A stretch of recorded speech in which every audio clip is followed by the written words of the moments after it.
Good evening everyone, welcome you all. कैसे हैं आप सभी लोग? स्वागत है सब लोगों का एक बार फिर से इस क्लास में। और उम्मीद करता हूं कि आप सभी लोग बहुत अच्छे होंगे और मेरा ऑडियो वीडियो एकदम सही है, तो आप मुझे बता दें सो दैट हम लोग क्लास को आगे बढ़ाएं। और जैसे कि आप देख रहे हैं कि आज हम एक नया चैप्टर स्टार्ट कर रहे हैं, that is planning system in India. Good evening everyone, सभी लोगों को गुड इवनिंग। चलिए, तो सब लोग एकदम बढ़िया हैं। शुरू करा जाए दोस्तों आज का धमाका। चलिए, तो आज हम बात करेंगे planning system in India, right. Bharat में योजना प्रणाली। तो आप लोग दोस्तों डाल सकते हैं planning system in India, Bharat में योजना प्रणाली।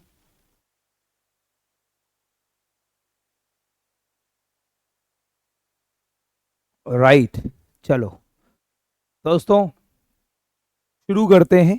और तमाम सारी बातें होंगी आज इस चैप्टर में, तो कमर कस लीजिए आप लोग और एक एक करके इस चैप्टर को बढ़ाएंगे। तो चैप्टर का नाम है planning system in India, Bharat में योजना प्रणाली।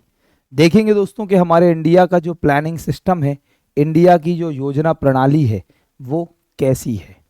इंडिया में जो प्लानिंग सिस्टम है वो किस तरीके से है और क्या क्या प्लानिंग में हम पढ़ते हैं और किस तरीके से एग्जाम में सवालात पूछते हैं।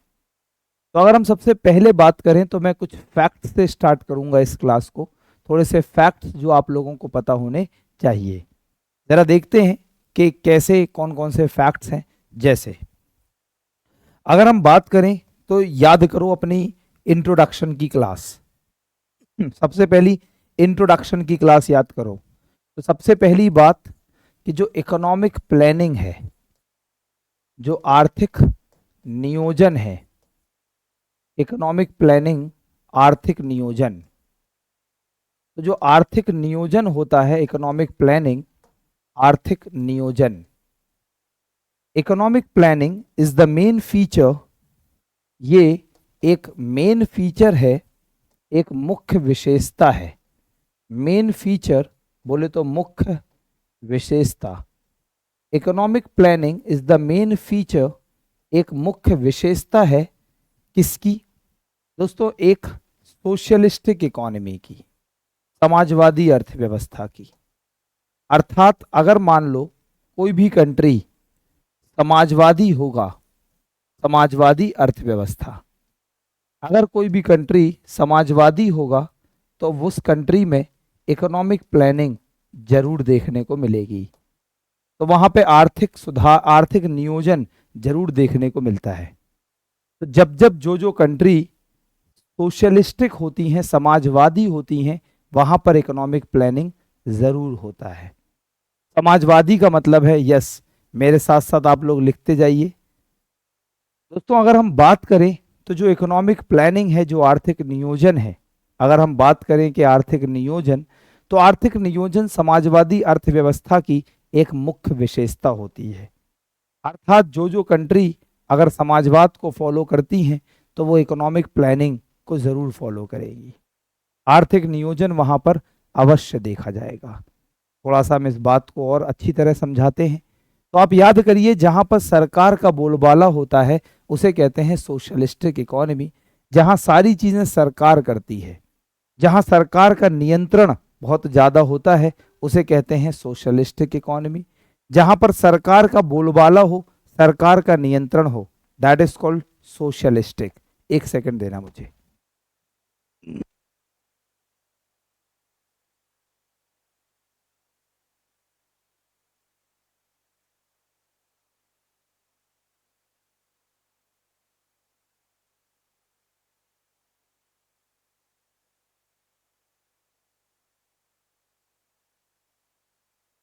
तो दोस्तों अगर हम बात करें कि जो कंट्री समाजवाद होता है तो वहां पे सरकार का अस्तित्व ज्यादा होता है, सरकार का कंट्रोल ज्यादा होता है।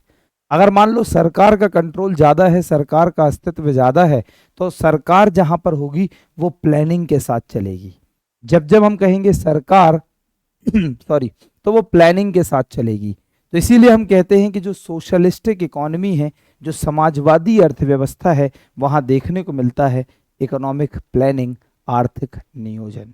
ये बात आप याद रखेंगे। थोड़ा सा आगे चलते हैं, तो अगर हम बात करते हैं हमारे इंडिया में प्लानिंग की बात करें कि हमारे भारत में जब हम नियोजन की बात करते हैं, तो हमारे इंडिया में जो प्लानिंग का कॉन्सेप्ट है, हमारे भारत में अगर हम अपने इंडिया में नियोजन या योजना प्रणाली की बात करें, अगर हम इंडिया में ये जो योजना की बात करें, प्लानिंग की बात करें, इंडिया और इंग्लिश में लिख लेना प्लानिंग।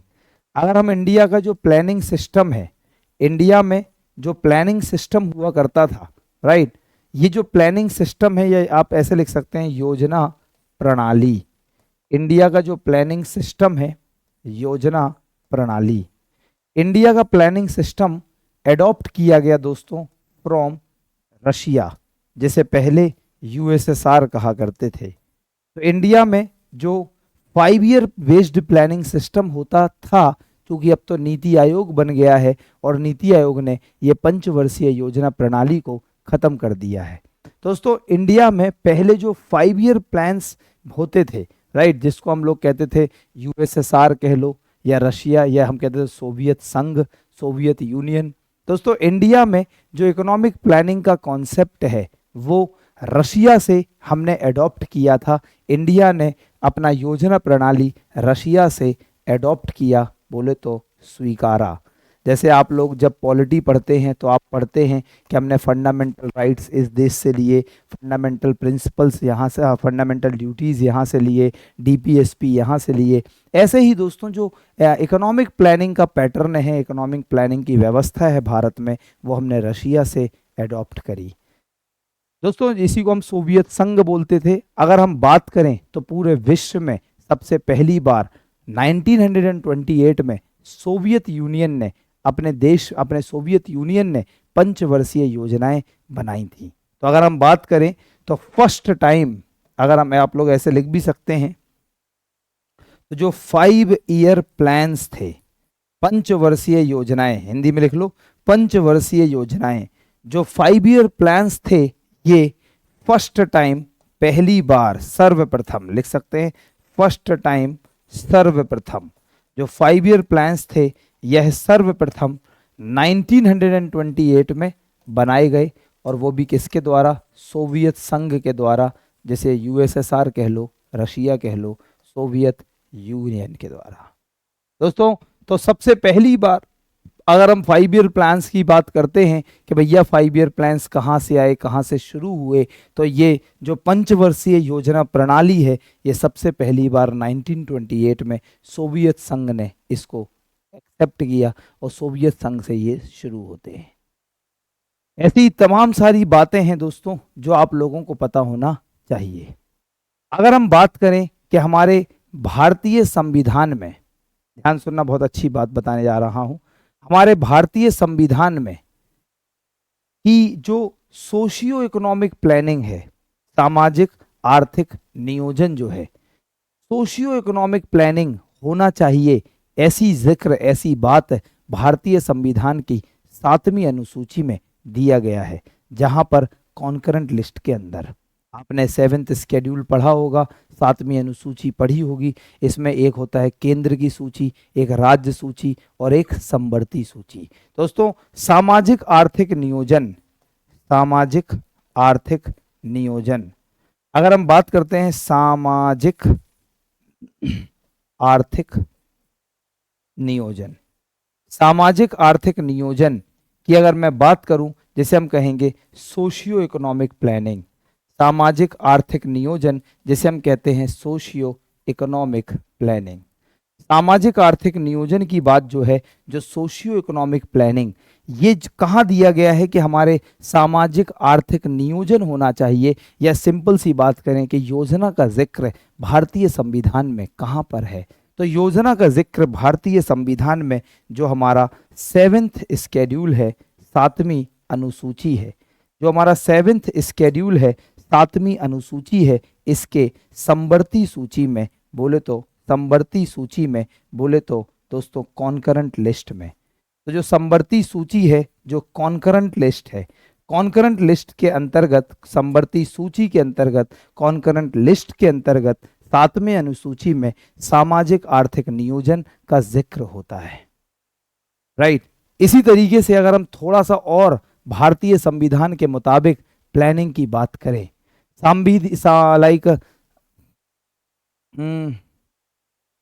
क्या कह रहे हैं सर, आपने अनएम्प्लॉयमेंट रेट बताया है पर क्लास में लिखाया है, कौन सा सही है? पता नहीं मुझे यूट्यूब पर क्या बताया है, जो क्लास में लिखा है वो सही है, यूट्यूब पर भी सही बताया होगा। हो सकता है फ्लो में कुछ और बोल दिया हो, ऐसा भी हो सकता है, मुझे पता नहीं है। तो अगर हम बात करें थोड़ी सी और बात समझो और बड़ा सा आनंद लो। राइट।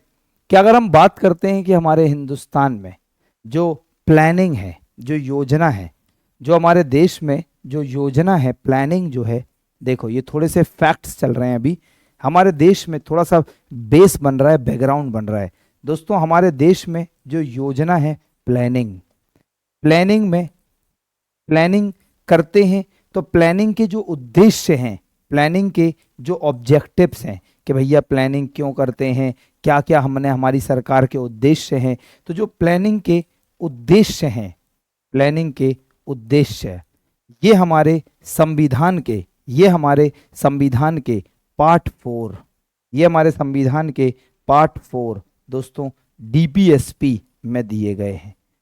संविधान का पार्ट 4 आपने पढ़ा है, directive principles of state policy, राज्यों के नीति निर्देशक तत्व है। तो हमारे भारत में जो प्लानिंग है, प्लानिंग योजना के जो उद्देश्य हैं, ये पार्ट 4 डीपीएसपी में दिए गए हैं कि हमारे भारत में योजना होनी चाहिए। इसका जो उद्देश्य है कि योजना में क्या क्या सरकार करेगी, क्या क्या उद्देश्य रखेगी दोस्तों। तो हाँ, अंकित जी कह रहे हैं सर जी आज पेपर सॉल्व करते समय बेरोजगारी के 2 क्वेश्चन मिले जो कि आंख बंद करके सॉल्व हो गए। दोस्तों मैंने आपसे पहले ही कहा था कि आप ईमानदारी से काम करिए, भरोसा रखिए, मैं आप लोगों को इस तरीके से पढ़ाऊंगा कि आपका कॉन्फिडेंस हमारे सब्जेक्ट में ज़रूर अव्वल दर्जे का होगा। तो आप लोग बाकी जो बच्चे लगातार एमसीक्यूज कर रहे हैं, उन बच्चों से अगर पूछा जाए तो बहुत इंजॉय कर रहे होंगे दोस्तों। बाकी के चैप्टर्स के एमसीक्यूज में जल्दी से प्रोवाइड भी करूंगा आप लोगों को। तो अगर मैं बात करूं दोस्तों, तो आप देखिए ये कुछ फैक्ट्स हैं जो आप लोगों को पता होने चाहिए। फैक्ट्स क्या कि भारत में जो आर्थिक नियोजन है, जो आर्थिक नियोजन है वो कौन सी अर्थव्यवस्था में होता है, तो समाजवादी अर्थव्यवस्था। दूसरी बात करी जाए कि आर्थिक नियोजन जो भारत में है, ये हमने कहाँ से अडॉप्ट किया, तो हमने ये रशिया यूएसएसआर से अडॉप्ट किया। विश्व में सबसे पहली बार जो पंचवर्षीय योजना है, ये सोवियत संघ ने बनाया था 1928 में। भारत में जो प्लानिंग है, ये सोशियो इकोनॉमिक प्लानिंग होनी चाहिए, सामाजिक आर्थिक नियोजन होनी चाहिए, ये 7वीं अनुसूची के समवर्ती सूची में है। और भारत के जो प्लानिंग के उद्देश्य हैं, जो ऑब्जेक्टिव्स हैं, ये भारतीय संविधान के पार्ट 4 डीपीएसपी में है। राइट नाउ अगर हम बात करें तो हमारे देश में जो सरकार प्लान्स बनाती है, तो प्लानिंग के उद्देश्य क्या है। अगर हम बात करें कि हमारी सरकार जो योजना बनाती है, तो योजना के उद्देश्य क्या है, क्यों हमारी सरकार योजनाएं बनाती है। अगर बनाती है तो इसकी जाहिर सी बात है, कोई ना कोई तो इसके उद्देश्य होंगे ही होंगे। तो हमारी सरकार के जो प्लानिंग के उद्देश्य कौन कौन से हैं, किन उद्देश्यों के साथ हमारे देश की सरकार प्लानिंग तैयार करती है और प्लानिंग को बनाती है। तो अगर हम बात करें तो प्लानिंग के जो उद्देश्य होते हैं, ज़रा उसको ध्यान से समझेंगे और आप लोगों को बढ़िया तरीके से समझ में आएगा। जो प्लानिंग के उद्देश्य हैं, जो प्लानिंग के ऑब्जेक्टिव्स हैं, अगर हम इस पे चर्चा करें कि सरकार जो प्लानिंग करती है उसके पीछे के सरकार के उद्देश्य क्या है, सरकार के क्या ऑब्जेक्टिव्स हैं। आइए दोस्तों बात करते हैं कि सरकार के उद्देश्य की बात करते हैं। राइट। तो सर आज मैं सोते समय भी इकोनॉमिक्स सर से पढ़ रही थी। ठीक है दोस्तों, आइए ज़रा ध्यान से सुनिएगा। तो अगर हम बात करें तो अगर हम ये कि हमारी सरकार जो प्लान्स तैयार करती है, उसके कोई ना कोई तो उद्देश्य होंगे।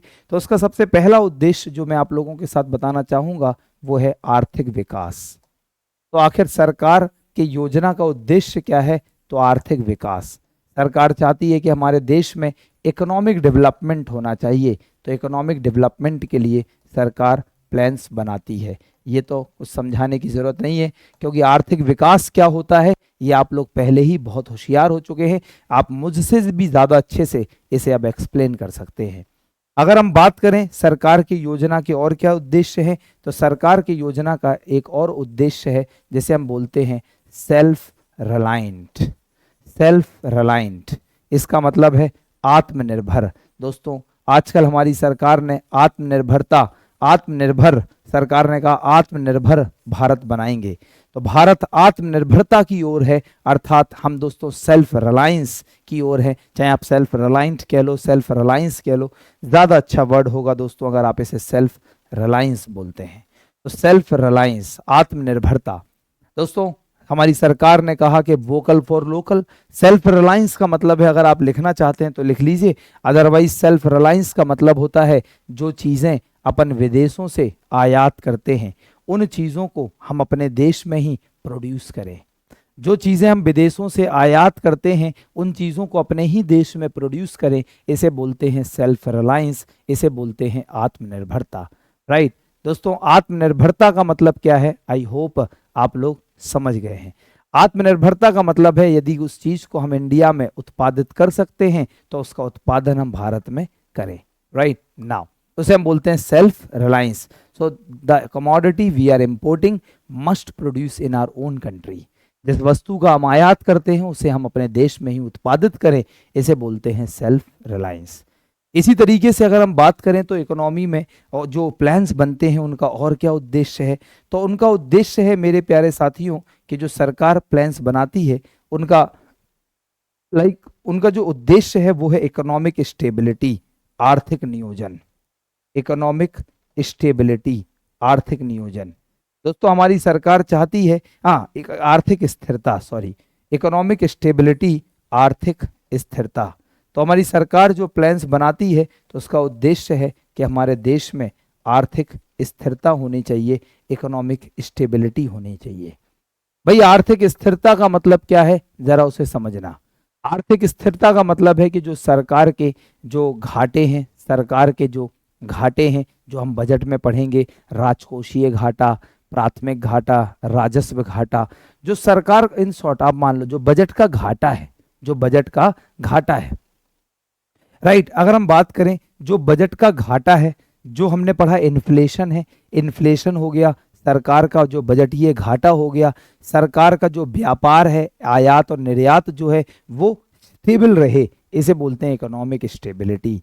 तो आर्थिक स्थिरता का मतलब है दोस्तों कि हमारे देश में जो इकोनॉमिक फैक्टर्स हैं, इकोनॉमिक फैक्टर्स का मतलब जैसे मुद्रास्फीति, इन्फ्लेशन हो गया।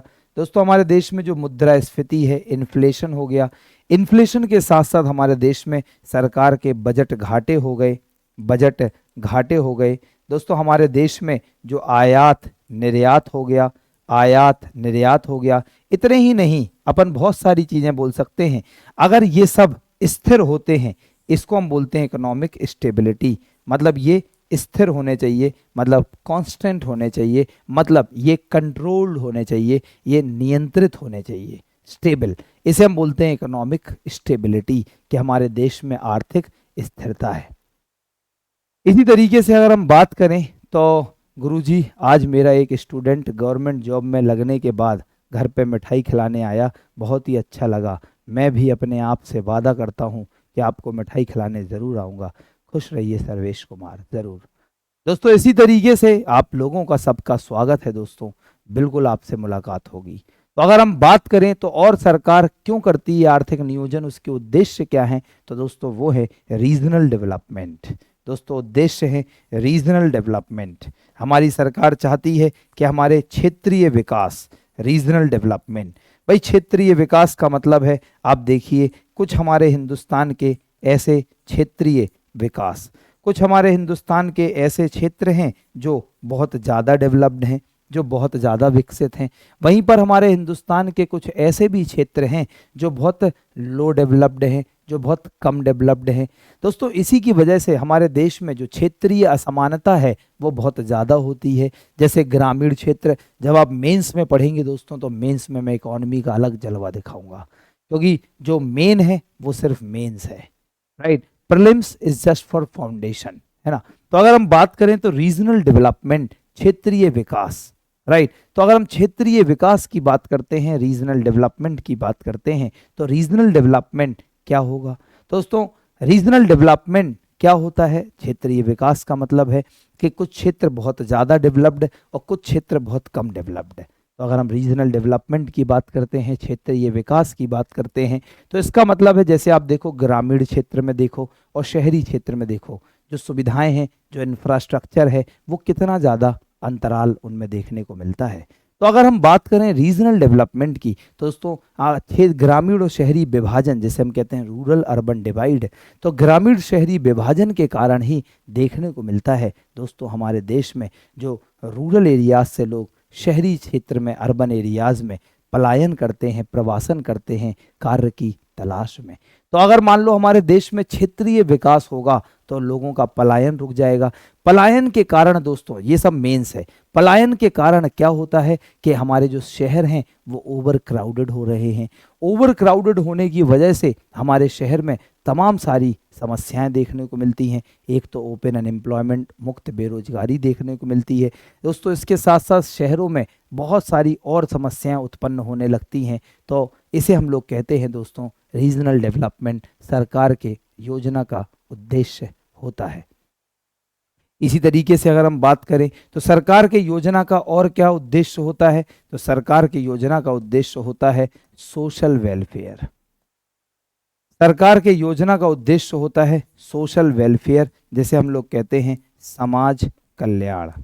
तो सरकार के योजना का जो उद्देश्य है वो है सोशल वेलफेयर, जैसे हम कहते हैं समाज कल्याण। दोस्तों सोशल वेलफेयर, समाज कल्याण क्या होता है ये तो आपको पता ही है। तो समाज कल्याण के लिए, हमारे देश की समाज के कल्याण के लिए दोस्तों, जैसे हम बात करें जो महिलाएं हैं पुरुषों से बहुत पीछे हैं अगर, तो महिलाओं को सशक्त बनाना। दोस्तों जो गरीब है हमारे देश में, उन गरीब को गरीबी से बाहर निकालना। तो ये सारे के सारे हमारे देश में क्या हैं? प्लानिंग के तमाम सारे उद्देश्य हैं।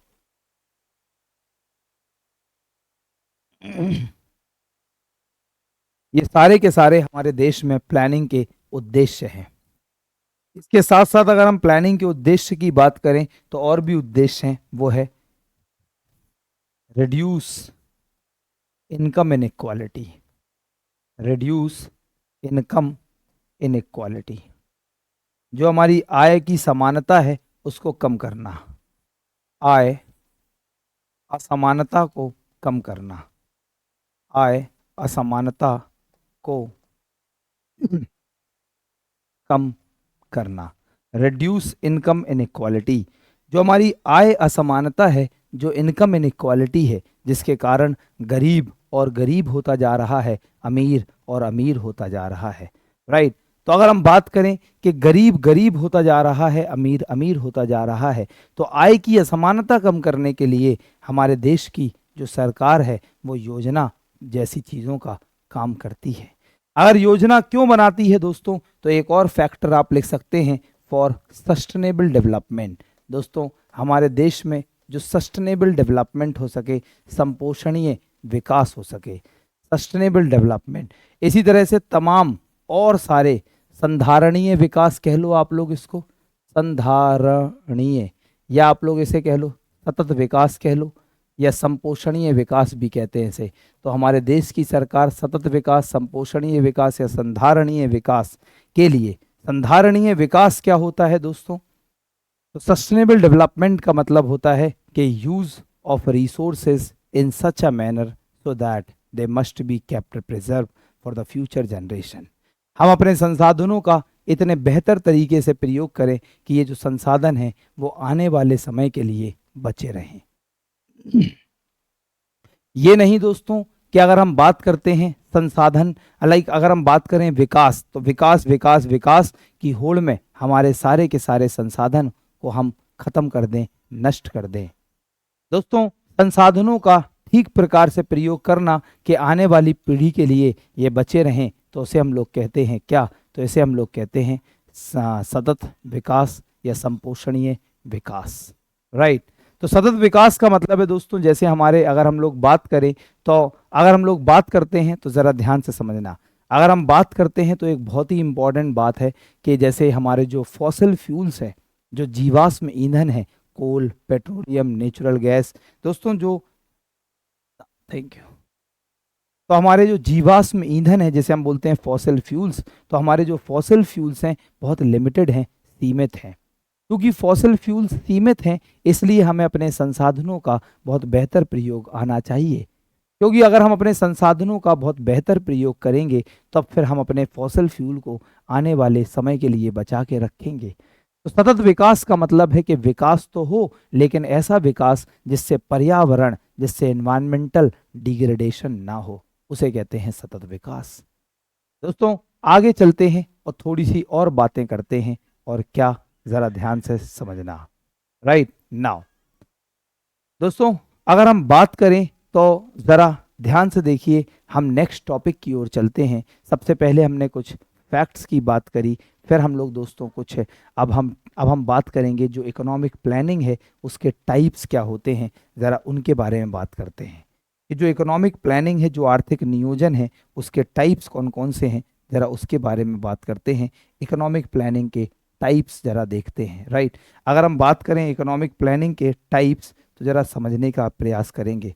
राइट, थोड़ा सा अगर मैं मेरा जो सिस्टम है अभी वो थोड़ा सा लाइक डिसबैलेंस हो गया है बेटा, इसलिए मैं आपके कमेंट्स तो सुन रहा हूँ, लेकिन तुमने तो इतना भयंकर डंडा कर दिया भगवान कसम कि 50 बार तुमने 10 बार मैसेज कर दिया, ब्राइटनेस ब्राइटनेस फलाना ढिमाका पता नहीं क्या।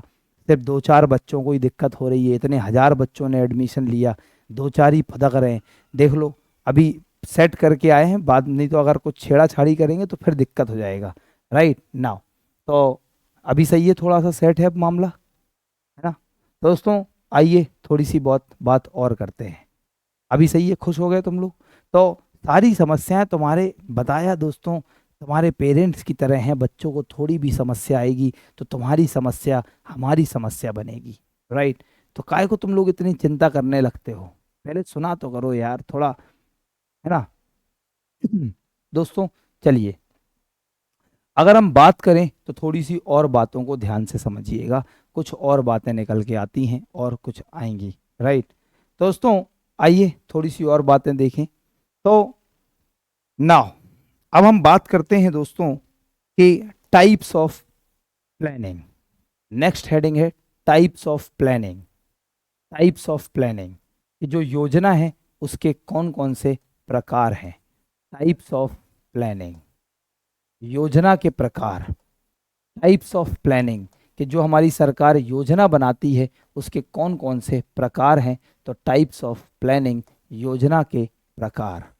अगर हम इकोनॉमिक्स की पॉइंट ऑफ व्यू से प्लानिंग के टाइप्स देखते हैं तो तमाम सारे प्लानिंग के टाइप्स हैं। राइट, तो प्लानिंग के टाइप्स कौन कौन से हैं ज़रा देखना। तो अगर हम बात करें तो प्लानिंग के टाइप्स में सबसे पहले मैं आप लोगों को तमाम सारे प्लानिंग के टाइप्स यहाँ पे कराऊंगा, आप लोग बस ध्यान से लिखते जाओ और मुझे सुनते जाओ और मुझे सीखते जाओ।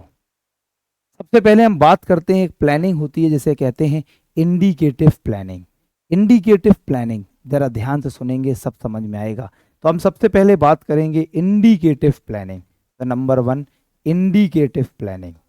प्लानिंग करने के बहुत सारे तरीके होते हैं, एक होता है इंडिकेटिव प्लानिंग। इंडिकेटिव प्लानिंग की बात करते हैं तो इसे कहते हैं सांकेतिक योजना। सांकेतिक योजना, इंडिकेटिव प्लानिंग। ये सांकेतिक योजना क्या होता है वो देखो। इंडिकेटिव प्लानिंग किसे कहते हैं, सांकेतिक योजना किसे कहते हैं। दोस्तों एक ऐसी योजना प्रणाली जो, जहां पर योजना बनाने का जो कार्य है, ध्यान समझना, जहां पर जो योजना बनाने का जो कार्य है, राइट, जो प्लान्स तैयार किए जाते हैं वो सरकार के द्वारा किए जाते हैं, लेकिन सरकार योजनाओं को बनाने के लिए जो निजी क्षेत्र हैं, जो निजी क्षेत्र हैं वो दोस्तों उनसे सहायता लेते हैं। राइट नाउ, क्या कहा मैंने, इंडिकेटिव प्लानिंग एक ऐसी प्लानिंग है जहां पर जो योजना है, जहां पर जो योजना है, योजना बनाने का जो काम है, योजना प्लान्स बनाने का जो काम है, प्लान्स जो तैयार किए जाते हैं, प्लान्स बनाए जाते हैं, मेड जो, या प्रिपेयर अच्छा वर्ड है, प्लान्स जो प्रिपेयर होते हैं, प्रिपेयर जो प्लान्स तैयार किए जाते हैं वो बाय गवर्नमेंट, सरकार के द्वारा, बाय गवर्नमेंट सरकार के द्वारा जो प्लान्स बनाए जाते हैं वो सरकार के द्वारा बनाए जाते हैं। लेकिन जो प्लान्स सरकार के द्वारा बनाए जाते हैं in consultation with private sector, जिसमें जो निजी क्षेत्र हैं भारत के या किसी भी देश के, जो निजी क्षेत्र हैं, जो प्राइवेट सेक्टर्स हैं, उनसे कंसल्ट किया जाता है, जो प्राइवेट सेक्टर्स हैं उनसे सलाह ली जाती है। प्राइवेट सेक्टर से सलाह लेकर, सलाह सरकार, कंसल्टेशन लिख सकते हैं सलाह लेकर, तो जो प्राइवेट सेक्टर हैं उनसे सलाह लेती है, उनसे कंसल्ट करती है और कंसल्ट करके फिर ऐसे प्लान्स बना जाते हैं।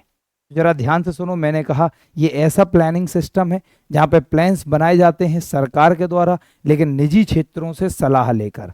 तो अब मुझे दिमाग लगा के बताओ, जब सरकार निजी क्षेत्रों से सलाह ले रही है प्लान्स बनाने के लिए, इसका मतलब सरकार भी है और निजी क्षेत्र भी हैं। तो दिमाग लगा के अपने आप बताओ, तो ये एक ऐसा प्लानिंग सिस्टम होगा जो मिक्स्ड इकोनॉमी में देखने को मिलेगा।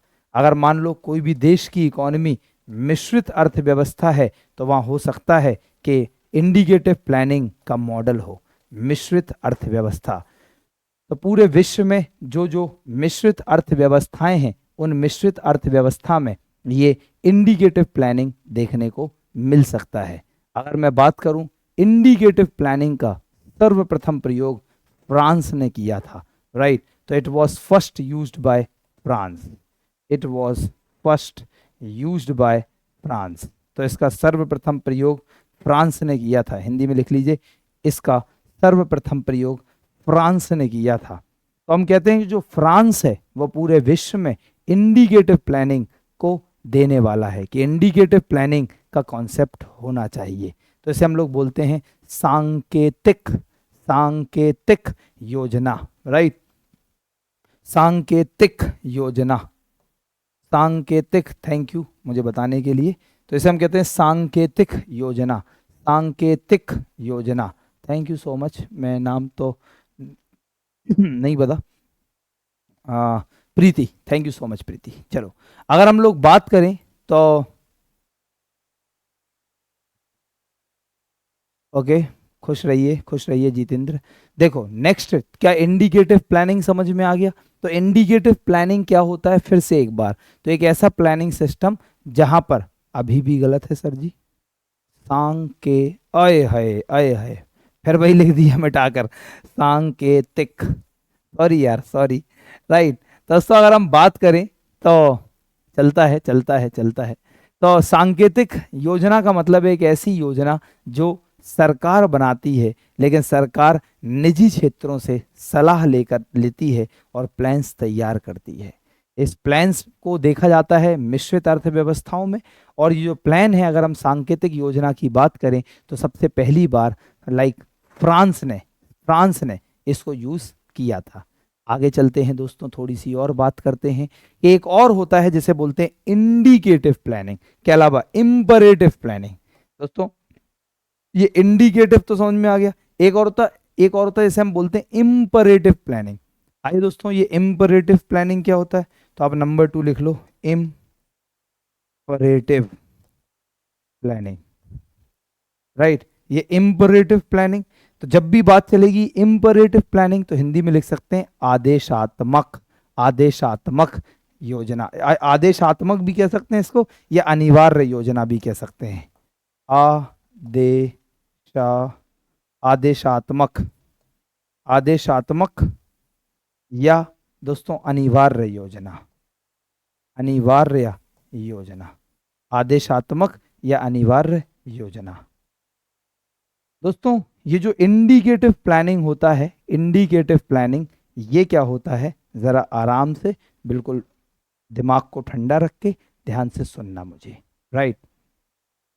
अगर हम लोग बात करते हैं दोस्तों कि ये आदेशात्मक नियोजन क्या है या आदेशात्मक योजना प्रणाली क्या है, इसमें समझेंगे दोस्तों। ये एक ऐसी योजना प्रणाली है जिसको पूर्ण रूप से तैयार किया जाता है सरकार के द्वारा। तो लिख सकते हैं it is completely prepared by government, it is completely prepared by government.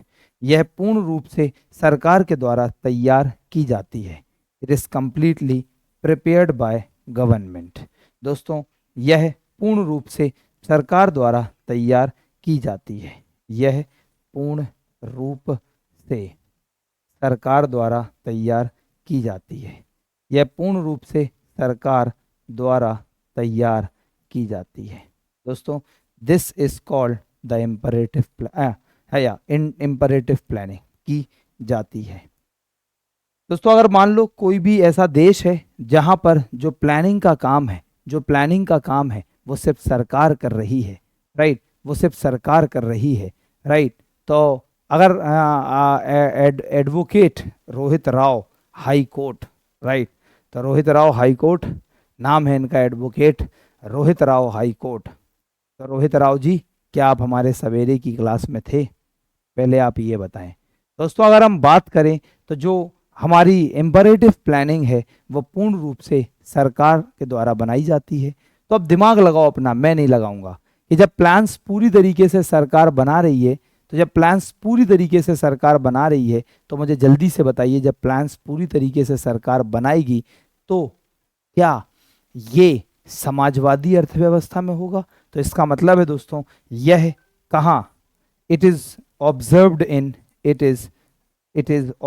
In socialistic economy.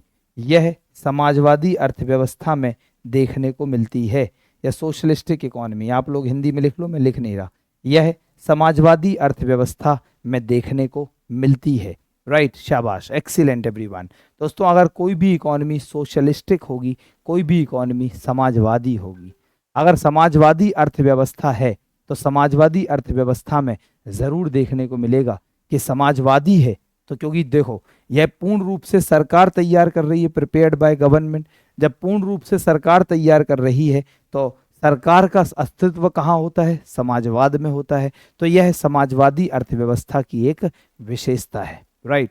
अगर हम बात करें इस तरह की जो प्लानिंग का प्रयोजन है, वो अधिकांश देखने को मिलता है चाइना, रशिया। जो चाइना है एंड रशिया, ये अधिकांश अपने देश में इम्परेटिव प्लानिंग, आदेशात्मक या अनिवार्य योजना का पालन करती हैं, राइट। दोस्तों, अगर हम बात करें तो जरा ध्यान से समझेंगे, क्या इतनी बात समझ में आई? दोस्तों, अगर हम बात करें तो इसके कुछ और नाम भी हैं। इसे डायरेक्टेड या ऑर्डर्ड प्लानिंग सिस्टम भी कहा जाता है। तो डायरेक्टेड या ऑर्डर्ड, देखो वहां पे कहा ना आदेशात्मक, तो इसे हम लोग ऑल्सो कॉल्ड डायरेक्टेड या ऑर्डर्ड प्लानिंग सिस्टम, हिंदी में लिख सकते हैं इसे प्लानिंग सिस्टम, हिंदी में लिख सकते हैं इसे निर्देश या आदेश द्वारा प्राधिकृत योजना भी कहते हैं। इसे निर्देश या आदेश द्वारा प्राधिकृत योजना भी कहते हैं, राइट। दोस्तों, ये हो गया हमारा, एक हो गया इंडिकेटिव प्लानिंग जो मिश्रित अर्थव्यवस्था में देखने को मिलता है, एक हो गया इम्परेटिव प्लानिंग जो समाजवादी में देखने को मिलता है। आप कोई मुझसे ये मत कहना कि सर अगर कोई पूंजीवादी देश होगा तो वहाँ पे कौन सी अर्थव्यवस्था होगी, वहाँ पे कौन सी प्लानिंग होगी? तो भैया, निजी क्षेत्र में प्लानिंग होती ही नहीं है। भाई, निजी क्षेत्र प्लानिंग किसके लिए करते? जैसे आपके पापा आप लोगों के लिए प्लानिंग कर रहे हैं, समझना दोस्तों, बढ़िया एग्जाम्पल के साथ। जैसे मैं अपने बीबी बच्चे के लिए प्लानिंग कर रहा हूँ, जब आप लोग बड़े हो जाएंगे तो आज आपके पिताजी आपके लिए प्लानिंग कर रहे हैं, जब वो रिटायर्ड हो जाएंगे दोस्तों फिर आप उन लोगों के लिए प्लानिंग करेंगे, है ना। लेकिन अगर मैं बात करूं, चलो ऐसे लोग एग्जाम्पल कि हमारे पिताजी हम लोगों के लिए प्लानिंग करते हैं, हम लोगों के लिए योजना करते हैं। तो हमारे पिताजी हम लोगों के लिए प्लानिंग बनाते हैं कि मैं अपने बेटे को, अपनी बेटी को ऐसा करवाऊंगा, ये स्कूल में पढ़वाऊंगा, यहाँ कॉलेज में भेजूंगा, फिर वो ऐसा करेगी, ऐसा करेगा, ऐसी प्लानिंग करते हैं। तो बताओ भैया, समाज के लिए, देश के लिए कौन सोचेगा? सरकार सोचेगी। क्या कभी निजी क्षेत्र प्लानिंग करेगा क्या? तो निजी क्षेत्र, जब कोई भी देश की इकोनॉमी समाजवादी होती है तो वहाँ पर कोई भी प्लानिंग नहीं होती है।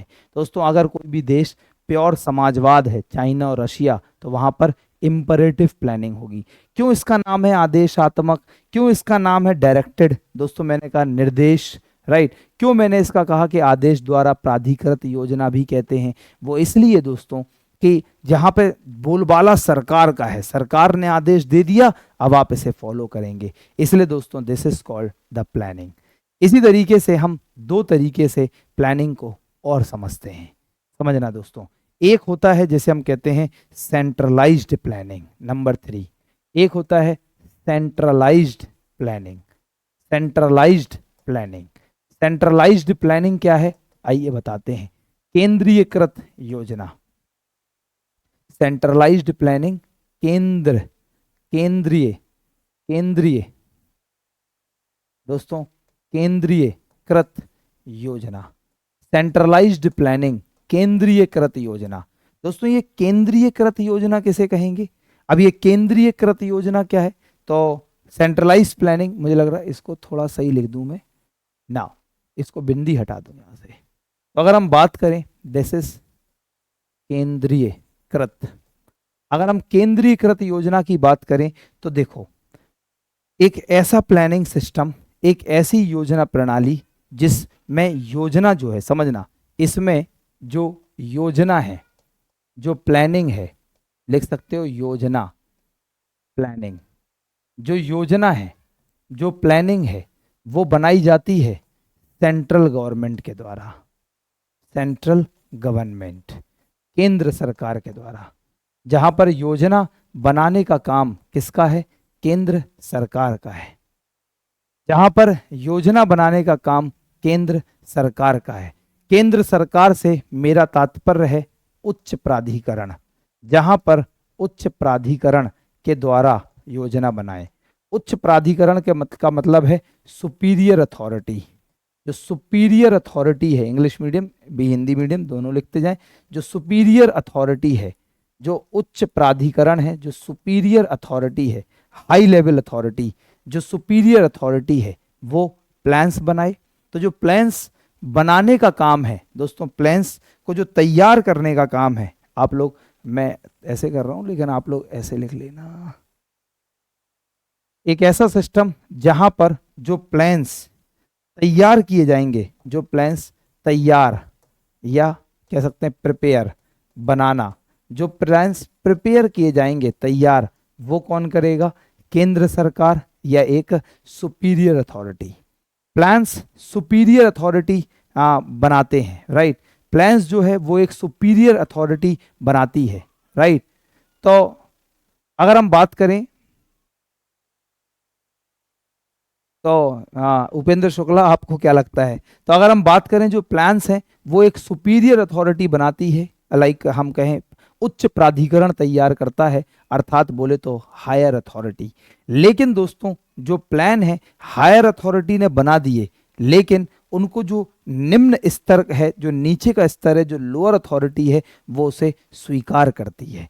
इसका मतलब है प्लान्स तैयार होते हैं उच्च अथॉरिटी के द्वारा और उनको स्वीकार किया जाता है दोस्तों, स्वीकार किया जाता है, मतलब एक्सेप्ट, या हम कहें एडॉप्ट, या हम कहें उन्हें लाइक एक्सेप्ट करते हैं। या जो प्लान्स तैयार तो होते हैं हमारे सेंट्रल गवर्नमेंट के द्वारा, लेकिन जो भी सेंटर ने प्लान बनाए वो उनने एडॉप्ट कर लिए, राइट। आप एडॉप्ट लिख सकते हैं। अगर हम बात करें ऐसा प्लान जो तैयार कौन करता है? सेंट्रल गवर्नमेंट पे तैयार हुए, लेकिन दे आर एडॉप्टेड बाय, या हम कह सकते हैं they are followed by, follow, उन्हें फॉलो करने का काम कौन करता है? Lower authority. लोअर अथॉरिटी की बात करें दोस्तों तो निम्न प्राधिकरण, लोअर अथॉरिटी, निम्न प्राधिकरण। यहां पर निम्न प्राधिकरण का मतलब हुआ दोस्तों निम्न प्राधिकरण। तो निम्न प्राधिकरण का अपने यहाँ लाइक कंट्री के पर्पज से हुआ स्टेट गवर्नमेंट्स। अगर मान लो कोई भी दोस्तों हायर अथॉरिटी प्लान्स बनाए सेंट्रल गवर्नमेंट, और उन प्लान्स को स्वीकार कर ले, फॉलो कर ले, अडॉप्ट कर ले एक लोअर अथॉरिटी, एक लोअर अथॉरिटी मतलब निम्न स्तर, लोअर अथॉरिटी, यहाँ लोअर लिखना है, lower authority, so this is called the centralised plan. इसे हम लोग बोलते हैं केंद्रीयकृत योजना। जरा ऐसे समझेंगे आप लोग। मान लो हमारा कोई भी प्लान है, हमारी कोई भी योजना है, योजना का जो बनाने का काम है, ध्यान समझेंगे, योजना को जो बनाने का काम है, तो योजना बनाने का काम कौन करता है? जैसे मान लो कोई कंपनी है, कंपनी में सुपीरियर उच्च प्राधिकरण में हो गए एमडी, सीईओ, चेयरमैन, राइट, और लोअर में हो गए उनके जो नीचे हैं, जो मैनेजर्स हैं या जो उसके भी नीचे लोग हैं। दोस्तों अगर कोई भी प्लान, अगर मान लो MD, CEO, chairman of the company बनाए और उसे दोस्तों जो लोअर अथॉरिटी में है, मैनेजर्स हैं, मैनेजर का सबऑर्डिनेट है, ये उसे फॉलो करें, अच्छा जी चेयरमैन साहब ने बनाया, अच्छा जी एमडी ने बनाया, उस प्लान को आप फॉलो कर लो, तो ऐसी प्लानिंग कहलाती है क्या? Centralised planning. सेंट्रलाइज्ड प्लानिंग है। योगेंद्र कुमार कह रहे हैं चरण स्पर्श सर, खुश नसीब हैं सर आपके जैसे शिक्षक, खुश रहो, आशीर्वाद है आपको। मैं भी हजारी झांसी से क्लास ले रहा हूँ, सिलेक्शन के बाद सर अवध की बिरयानी लेके आपसे मिलूंगा। अबे बगल में ही राजगढ़ में घर है हमारा, राजगढ़ पीएसी बटालियन 33 बी बहानी के बाहर राजगढ़ में, तेरे बिल्कुल बगल में 2 किलोमीटर। चलो बात करते हैं। तो अगर हम बात करें दोस्तों, तो this is called the centralised planning. इसे हम बोलते हैं केंद्रीयकृत योजना। दोस्तों जो सेंट्रलाइज्ड प्लानिंग होता है, अगर मैं बात करूं तो इसको एडॉप्ट किया था, मतलब ये जो सेंट्रलाइज्ड प्लानिंग है, जो हमारी योजना आयोग हुआ करती थी, अब तो है नहीं, खत्म हो गई, तो जो हमारी योजना आयोग होती थी, प्लानिंग कमीशन, वो इस प्लान का यूज करती थी। प्लानिंग कमीशन, तो जो योजना आयोग हुआ करती थी वो इस प्लान का यूज करती थी, तो योजना आयोग इसी प्लान का प्रयोग करती थी, योजना आयोग। तो इस प्लान का यूज योजना आयोग के द्वारा होता था, जिसे हम कहते थे प्लानिंग कमीशन, राइट। तो इसे प्लानिंग कमीशन के द्वारा यूज किया जाता था, जिसे हम कहते थे योजना आयोग। दोस्तों इसी को हम लोग ऐसे भी कह सकते हैं कि जो योजना आयोग प्लान्स बनाती थी, उसे हम बोलते थे top down approach model. Top down approach, Hindi में लिख सकते हैं टॉप डाउन दृष्टिकोण, ऐसे ही बोलते हैं, टॉप डाउन दृष्टिकोण, टॉप डाउन दृष्टिकोण। दोस्तों टॉप डाउन दृष्टिकोण कहते थे इसको, मतलब जो योजना आयोग यूज करती थी। क्यों कहते थे बाद में बताएंगे, फिलहाल आप समझ गए टॉप डाउन मतलब प्लान्स कौन तैयार करेगा? टॉप लेवल पर, राइट। प्लान्स कौन तैयार करेगा? टॉप लेवल पर, लेकिन उन प्लान्स को फॉलो कौन करेगा? डाउन लेवल पर। इसे बोलते थे टॉप डाउन अप्रोच, राइट। अगर हम बात करें, देखो दोस्तों this is the system here, ऐसे समझो आप, ये हो गया हमारा केंद्र सरकार, ये हो गया हमारा केंद्र सरकार, राइट। और यहाँ पर हमारी ये हो गई हमारे स्टेट गवर्नमेंट्स हो गए, डिस्ट्रिक्ट्स हो गए, ये सब हो गए। जब प्लान यहाँ पे मान लो स्टेट गवर्नमेंट, राज्य सरकार, स्टेट गवर्नमेंट, राज्य सरकार, जब प्लान यहाँ से यहाँ जाए तो इसे बोलते हैं सेंट्रलाइज्ड प्लानिंग, मतलब top down approach, right. Now इसी तरीके से इसका जस्ट उल्टा होता है, जिसे हम बोलते हैं डिसेंट्रलाइज्ड प्लानिंग। कौन सा नंबर था? तीसरा। तो इसी को हम बोलते हैं डिसेंट्रलाइज्ड प्लानिंग। एक और होता है जिसे हम कहते हैं decentralized planning. What is decentralized planning? Decentralized planning की बात करें तो इसे बोलते हैं विकेंद्रीयकृत योजना, विकेंद्रीयकृत योजना, राइट। केंद्रीकृत अपने हिसाब से लिख लेना अगर गलत हो तो, विकेंद्रीकृत योजना, बेटा बेटा नहीं रहा में, विकेंद्रीकृत जस्ट उल्टा कर दो, जो भी हमने डिस्कशन किया उसका आप जस्ट उल्टा कर दो, जो भी हमने डिस्कशन किया उसका जस्ट उल्टा कर दो, उसे कहेंगे विकेंद्रीयकृत, विकेंद्रीयकृत, राइट। विकेंद्रीयकृत जस्ट उल्टा कर दो, खत्म बात। तो अगर हम बात करें तो विकेंद्रीयकृत क्या होता है, डिसेंट्रलाइज प्लानिंग क्या होता है? तो डिसेंट्रलाइज प्लानिंग क्या है? एक ऐसी प्लानिंग व्यवस्था है, तो यहाँ पे प्लानिंग बनाने का काम निचले स्तर पर होगा, लेकिन जो प्लानिंग जाएगी ऊपर और दोस्तों से लागू ऊपर किया जाएगा, मतलब फॉलो। तो इसमें क्या होगा, जो प्लान्स तैयार होंगे वो लोअर लेवल पर, और जो लोअर लेवल पर प्लान्स तैयार हो गए वो ऊपर वाले स्तर पर उसे स्वीकार किए जाएंगे। तो अगर हम बात करें तो यहाँ पे आप लिख सकते हैं जस्ट उसका उल्टा, जो ऐसे लिख लो, जो प्लान्स हैं, जो योजनाएं हैं, जो योजना है, जो प्लान्स है, जो योजना है, अगर हम कहें प्लान्स, तो जो प्लान्स हैं वो प्लान्स जो हैं वो प्रिपेयर, तैयार, तैयार, प्रिपेयर। तो प्लान्स को प्रिपेयर करने का काम कौन करेगा? प्लान्स को प्रिपेयर करने का काम करेगा लाइक निम्न, निम्न स्तर, निम्न स्तर पर प्लान्स बनेंगे। निम्न स्तर, लोअर लेवल। दोस्तों लोअर लेवल पर प्लान बनेगा या सो कॉल्ड मान लो स्टेट गवर्नमेंट्स, राज्य सरकारें, स्टेट गवर्नमेंट, हिंदी में लिख लो राज्य सरकार। प्लान्स राज्य सरकारें बनाएंगी और जो प्लान्स राज्य सरकार ने बना दिए उसे स्वीकार किए जाएंगे, स्वीकार किए जाएंगे, एडॉप्ट या आप कह सकते हैं फॉलो। तो उसे फॉलोड बाय, तो उसे फॉलो किया जाएगा किसके द्वारा दोस्तों?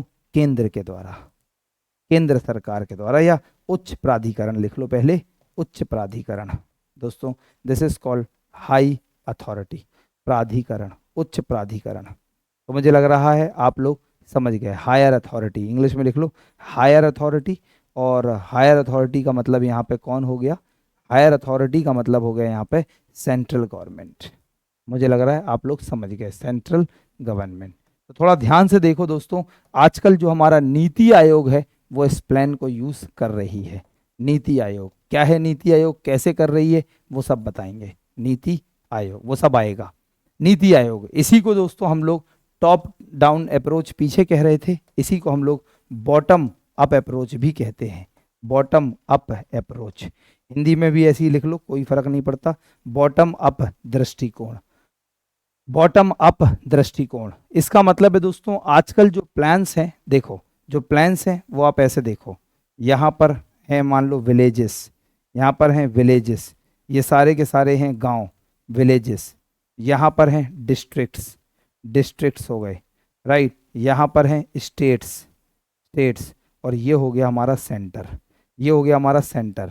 जो प्लान्स हैं वो बॉटम अप अप्रोच, मतलब यहाँ से शुरू होंगे ऊपर की ओर जाएंगे।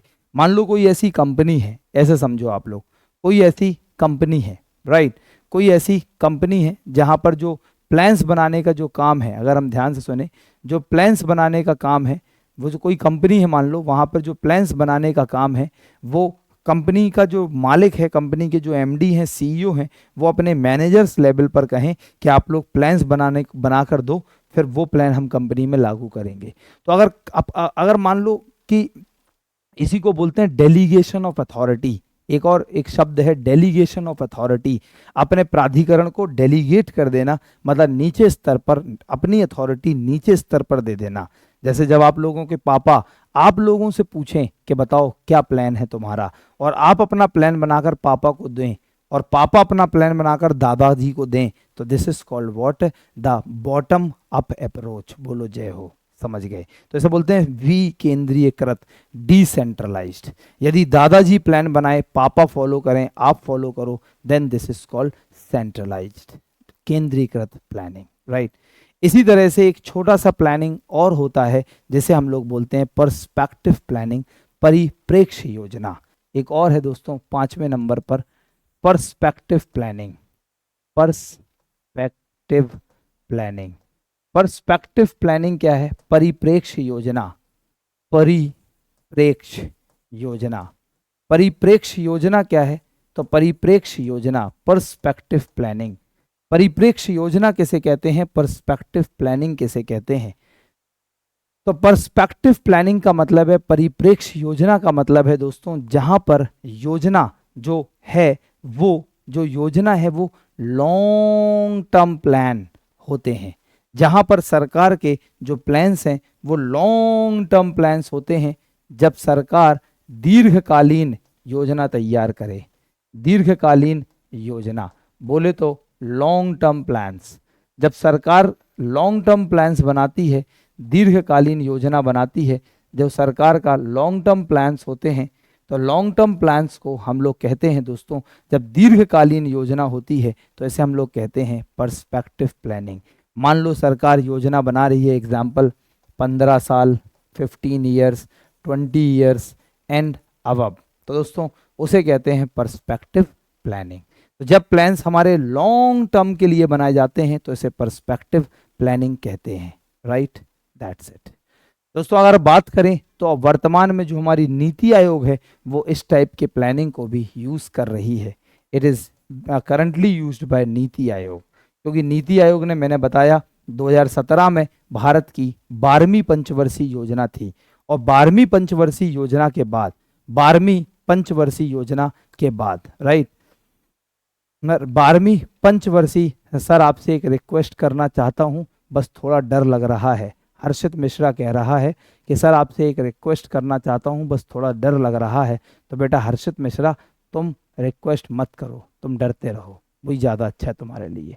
दोस्तों जरा ध्यान से समझना, अगर हम बात करें तो व्हाट इज, बुक्स बहुत पढ़ी लेकिन ऐसा नहीं दे रखा, थैंक्स गुरुदेव, बबुला, सॉरी सॉरी यार, ये बाबूलाल पांडे, ओ सॉरी बाबूलाल पटेल, तो बाबूलाल, तो अबे तुम हमारी क्लास में हो भाई।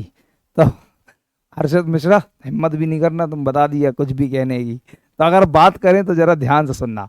तो दैट्स इट। तो इतने सारे हमारे दोस्तों टाइप्स के प्लान्स हैं हमारे, जो पूरे वर्ल्ड में अलग अलग तरीके से, अलग अलग कंट्रीज़ हैं तो अपने अलग अलग प्लान्स बनाती हैं, राइट। तो दोस्तों, तो अगर हम बात करें तो फिर से एक बार रिकॉल करते हैं, मैंने आप लोगों को ये 5 तरीके की प्लानिंग पढ़ाई। एक पढ़ाया इंडिकेटिव प्लानिंग। इंडिकेटिव प्लानिंग में मैंने आप लोगों को बताया एक ऐसी प्लानिंग, सांकेतिक योजना, एक ऐसी योजना जहां पर योजना बनाने का जो कार्य है वो करता है दोस्तों, जहां पे योजनाएं जो बनती हैं वो केंद्र बनाता है, लेकिन निजी क्षेत्रों से सलाह लेकर पहली बार इसे फ्रांस ने शुरू किया, और ये मिश्रित अर्थव्यवस्था की विशेषता है। दूसरा मैंने आपको बताया दोस्तों इम्परेटिव प्लानिंग, आदेशात्मक योजना, या इसी को हम अनिवार्य योजना भी कहते हैं। ये एक ऐसा प्लानिंग सिस्टम है, एक ऐसा,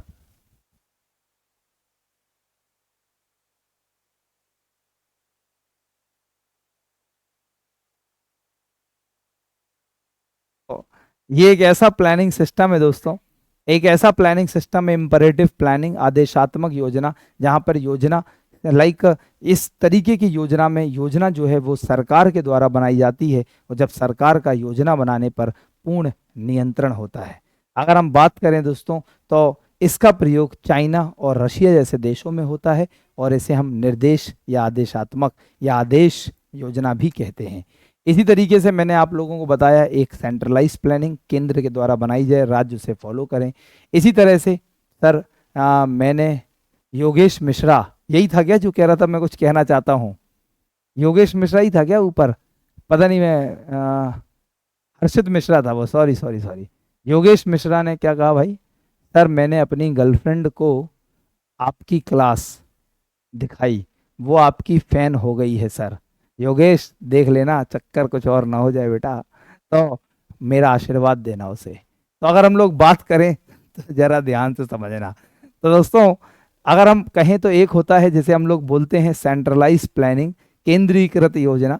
तो सेंट्रलाइज प्लानिंग मनीष गुप्ता कह रहा ब्रेकअप हो जाएगा, नहीं यहाँ कोई चांस नहीं है, बोल देना उसको। राइट, अगर हम बात करें तो व्हाट इज सेंट्रलाइज प्लानिंग, केंद्रीकृत योजना। तो सेंट्रलाइज प्लानिंग केंद्रीकृत योजना, बीबीए मार मार के भगा देगी भाई साहब। सेंट्रलाइज प्लानिंग का मतलब है केंद्रीकृत योजना का मतलब जब केंद्र बनाए राज्य फॉलो करे, और डिसेंट्रलाइज मतलब स्टेट बनाए और राज्य फॉलो करें, जो नीति आयोग कर रही है बॉटम अप अप्रोच, और पर्सपेक्टिव परिप्रेक्ष्य योजना जो लॉन्ग टर्म के लिए होती है, राइट। चलिए दोस्तों अब हम बात करते हैं थोड़ा सा, अब चलेंगे इंडिया के अंदर प्लानिंग की बात करेंगे, राइट। नहीं नहीं नहीं मैडम नहीं सुनेंगे, दरवाजा बंद है। तो अगर हम लोग बात करें तो जरा ध्यान समझना। तो हाँ, अगर हम बात करें तो जरा ध्यान से समझते जाना। अब बस यार, बस बस बस भैया, बस बस, ज़्यादा मौज में आ गए क्या तुम लोग? दोस्तों अब हम अपने इंडिया में प्लानिंग की बात करेंगे। इंडिया में प्लानिंग का पूरा हिस्टोरिकल एस्पेक्ट दिखाएंगे। इंडिया में प्लानिंग की दुनिया में आज तक क्या क्या हुआ वो तमाम सारी बातें करेंगे। तो सबसे पहले अब चलते हैं हम इंडिया के अंदर, राइट। तो है, कह रहे हैं कि सर्वेश कुमार है, कह रहे हैं गुरुजी जब आप मुस्कुराते हैं तो मन को सुकून मिलता है, जैसे बचपन में पापा की गुस्सा होते फिर मुस्कुराते थे वही महसूस करता हूँ। खुश रहो बेटे, खुश रहो, ज़्यादा डायलॉग मत मारो, समझ में आया? तो अब हम बात करते हैं दोस्तों, जरा ध्यान समझना। बिल्कुल बिल्कुल योगेश, खुश रहे वो और आपकी जोड़ी सदा सलामत रहे, और आपकी वो गर्लफ्रेंड है बहुत जल्दी बीवी में तब्दील हो जाए। बस इतना ही आशीर्वाद चाहिए था कि और ज़्यादा। दोस्तों अगर हम बात करें तो अब चलते हैं इंडिया में प्लानिंग की बात, बस बातें ख़त्म करते हैं, थोड़ा सा आगे पढ़ लेते हैं। दोस्तों हम इंडिया में प्लानिंग की बात करते हैं कि इंडिया में प्लानिंग का इतिहास कहाँ से शुरू होता है और कैसे कैसे इंडिया में प्लानिंग चलता है, राइट। दोस्तों बात करते हैं सबसे पहले, अब आप लोग एक एक करके लिखते जाएंगे और जो जो हम बात करेंगे वो आगे आप लिखते जाएंगे। अगर हम बात करते हैं तो अब हम कहते हैं कि सबसे पहले हम बात करेंगे M Visvesvaraya plan. M Visvesvaraya plan लिख लो, हिंदी में लिख लो एम विश्वेश्वरैया योजना। एम विश्वेश्वरैया योजना, राइट, जल्दी से लिख लो दोस्तों। तो हम सबसे पहले यहां से शुरू करेंगे एम विश्वेश्वरैया से। एम विश्वेश्वरैया,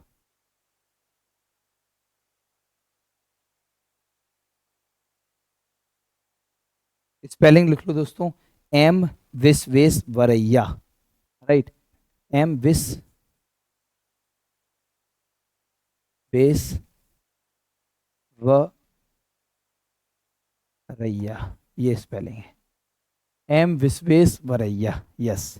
एम विश्वेश्वरैया, वरैया में वो हमारे यूपी की लैंग्वेज है ना, बाकी ये ए वाई है, एम विश्वेश्वरैया। एम विश्वेश्वरैया। दोस्तों सबसे पहले हम यहाँ से शुरू करते हैं एम विश्वेश्वरैया से। दोस्तों ये एम विश्वेश्वरैया क्या थे, ज़रा ध्यान से समझो, राइट। तो भैया देखो अपना डेकोरम बना के रखो, नहीं तो फिर मत कहना को आपके पास वो आ चुका है एक क्या बोलते हैं लाइफ लाइन बची है तुम्हारे पास बस, dear student please maintain decorum and discipline in the life class, otherwise you will be permanently blocked, right. दोस्तों अगर हम बात करें तो ज़रा ध्यान समझिए। तो देखिए दोस्तों अगर हम बात करें कि what is M Visvesvaraya plan, यहाँ से शुरू करते हैं, राइट। हाँ ले रहे थे, राहुल गांधी इनका नाम ले रहे थे, तो मैं आपको बता दूं जरा एम विश्वेश्वरैया साहब के बारे में कि एम विश्वेश्वरैया साहब हमारे हिंदुस्तान के पहले इंजीनियर हैं। Actually he was the civil engineer. और दोस्तों हमारे हिंदुस्तान में इन्हीं के नाम पर इंजीनियर्स डे, इन्हीं के जन्मदिन पर इंजीनियर्स डे भी मनाया जाता है। अगर हम बात करें एम विश्वेश्वरैया की, तो एम विश्वेश्वरैया साहब ने क्या किया, तो एम विश्वेश्वरैया साहब ने 1934 में, 1934 में, 1934 में एक किताब लिखी। एम विश्वेश्वरैया साहब ने 1934 में एक किताब लिखी जिस किताब का नाम था प्लान्ड इकोनॉमी फॉर इंडिया। बस पढ़ो अब लोग, जिसका नाम था प्लान्ड इकोनॉमी फॉर इंडिया। दोस्तों एक किताब लिखी जिसका नाम था planned economy for India. Hindi में कुछ नाम नहीं था, क्योंकि नाम हमेशा एक ही लैंग्वेज में ही होता है। मान लो किसी का नाम हो सूर्य प्रकाश, कहो गुरुजी को समझ नहीं आ रहा है इसका नाम सूर्य प्रकाश, थोड़ा इंग्लिश में बोलो, तो क्या ये सहारा है कि मैं कहूँ सनलाइट इसका नाम था, इसलिए किताब का नाम था। तो कोई मुझसे ये एक्सपेक्ट मत करना कि मैं इसको हिंदी में भी बताऊं। तो ये हिंदी में आप लिखना चाहते हो तो आधा पा देवनागरी में लिख लो, प्लान्ड इकोनॉमी फॉर इंडिया। और इस प्लान्ड इकोनॉमी फॉर इंडिया में इन्होंने बात करी, यस 15 सितंबर को शेखा जी इंजीनियर्स डे मनाते हैं। दोस्तों प्लान्ड इकोनॉमी फॉर इंडिया में इन्होंने सबसे पहली बार हमारे भारत में दोस्तों प्लानिंग का जिक्र किया। हम कहते हैं कि हमारे हिंदुस्तान में जो प्लानिंग की नींव रखी गई, जो प्लानिंग की शुरुआत करी गई दोस्तों, वो सबसे पहली बार प्लान्ड इकोनॉमी फॉर इंडिया नाम से यहाँ से शुरू हुई। और इस किताब में इन्होंने गरीबी के बारे में चर्चा करी थी कि भारत में गरीबी की दशा क्या है। और इन्होंने कहा था दोस्तों कि हमारे इंडिया में सरकार को क्या करना चाहिए, शिफ्ट करना चाहिए जो ब्रिटिश गवर्नमेंट थी उसे, और हमारे देश में जो लेबर है, लेबर दोस्तों वो एग्रीकल्चर से इंडस्ट्री की ओर शिफ्ट होना चाहिए। दोस्तों इन्होंने अपनी किताब में कहा था कि जो लेबर है, श्रम है, लेबर श्रम, जो लेबर है उसे शिफ्ट करो, लेबर को शिफ्ट करो from agriculture to industry, labour को कृषि से उद्योग की ओर शिफ्ट करने की बात करी, टू इंडस्ट्रीज, राइट। लेबर को कृषि से लाइक उद्योग की ओर शिफ्ट करने की बात करी। कहा कि भैया देखो हमारे देश में जो लेबर है वो अधिकांश, हमारे देश की जो जनसंख्या है वो कहाँ है, अधिकांश जनसंख्या एग्रीकल्चरल सेक्टर में है। जब अधिकांश जनसंख्या कृषि क्षेत्र में है तो इन्होंने कहा था कि श्रम को कृषि से उद्योग की ओर ले जाना चाहिए, राइट। श्रम को कृषि से उद्योग की ओर ले जाना चाहिए। और ये बात करी एम विश्वेश्वरैया साहब ने अपनी किताब, जिसे हमने बोला प्लान्ड इकोनॉमी फॉर इंडिया। और दोस्तों इन्होंने इंडिया में एक टारगेट रखा और इन्होंने एक लक्ष्य निश्चित किया कि हम अगले 10 साल में अपने भारत की जो राष्ट्रीय आय है उसे डबल कर देंगे, राइट नाउ। दोस्तों जरा ध्यान से समझेंगे प्लीज। तो दोस्तों इन्होंने एक लक्ष्य निर्धारित किया, इन्होंने एक लक्ष्य निर्धारित किया। और इन्होंने लक्ष्य निर्धारित क्या किया, इन्होंने कहा देखो भैया कि अगले 10 साल में, नेक्स्ट 10 ईयर्स लिख सकते हैं हिंदी में, अगले 10 वर्षों में, इन नेक्स्ट 10 ईयर्स, अगले 10 वर्षों में इंडिया की जो नेशनल इनकम है, राष्ट्रीय आय, उसे 2 गुना करेंगे। ये इनका लक्ष्य था, 2 गुना, डबल करने का। दोस्तों this is called M Visvesvaraya plan. और हमारे हिंदुस्तान का सबसे पहला प्लान है, या प्लान की बात करें हमारे हिंदुस्तान में सबसे पहली बार प्लानिंग का जिक्र यहाँ से होता है। आप याद करो दोस्तों, मैंने आप लोगों को नेशनल प्लानिंग कमेटी के बारे में बताया था, तो आप लोग नेक्स्ट लिख सकते हो नेशनल प्लानिंग कमेटी। तो नेक्स्ट छोटा सा हेडिंग लिखना है बस, नेशनल प्लानिंग कमेटी। मैंने आप लोगों को दोस्तों राष्ट्रीय योजना समिति के बारे में समझाया था, नेशनल प्लानिंग कमेटी, राष्ट्रीय योजना समिति। दोस्तों मैंने आपको बताया था national planning committee that is called, अगर हम बात करें राष्ट्रीय योजना समिति, अगर हम बात करते हैं नेशनल प्लानिंग कमेटी, राष्ट्रीय योजना समिति की, तो हमारे देश में जो नेशनल प्लानिंग कमेटी है, जो राष्ट्रीय योजना समिति है, ये 1938 में बनाई गई थी। ये मैंने आप लोगों को एक दिन बता ही दिया था, तो आप लिख सकते हैं 1938। दोस्तों 1938 में इसको बनाया गया था और ये बनाई गई थी by INC, Indian National Congress के नेता, लीडर, आईएनसी के लीडर सुभाष चंद्र बोस साहब। दोस्तों सुभाष चंद्र बोस साहब ने हमारे इंडिया में ये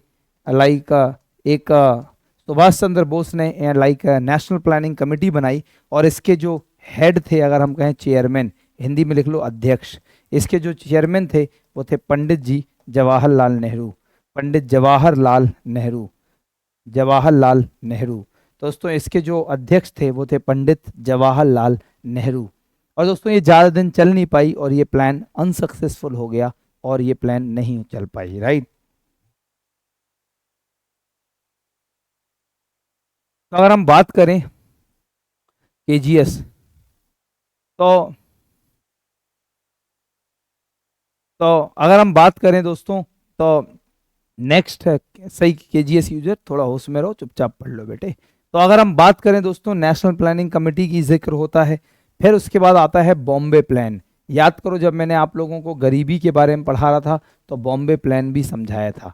बॉम्बे प्लान, दोस्तों बॉम्बे प्लान जो है वो अगर हम बात करें 1944 में बना, बिल्कुल हम सीरीज वाइज चल रहे हैं। 1934 में हमारा आया, तो अगर हम एम विश्वेश्वरैया प्लान, 1938 में नेशनल प्लानिंग कमेटी ने भी थोड़ी प्लानिंग की बात करी, और 1944 में बॉम्बे प्लान।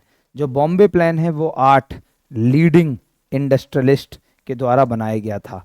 8 लीडिंग इंडस्ट्रियलिस्ट, 8 बड़े बड़े उद्योगपतियों के द्वारा, हिंदी में लिख लो 8 बड़े बड़े उद्योगपतियों के द्वारा ये बनाया गया था। अगर ये 8 बड़े बड़े उद्योगपतियों ने ये प्लान बनाया था, जिनका नाम था जिनका नाम था JRD टाटा, GD बिरला, पुरुषोत्तम दास ठाकुर दास, लाला श्रीराम, दोस्तों कस्तूर भाई लाल भाई, AD श्रॉफ, आर्दशील दलाल, जॉन मथाई, ऐसे करके दोस्तों हमारे हिंदुस्तान के ये 8 बड़े बड़े उद्योगपति थे।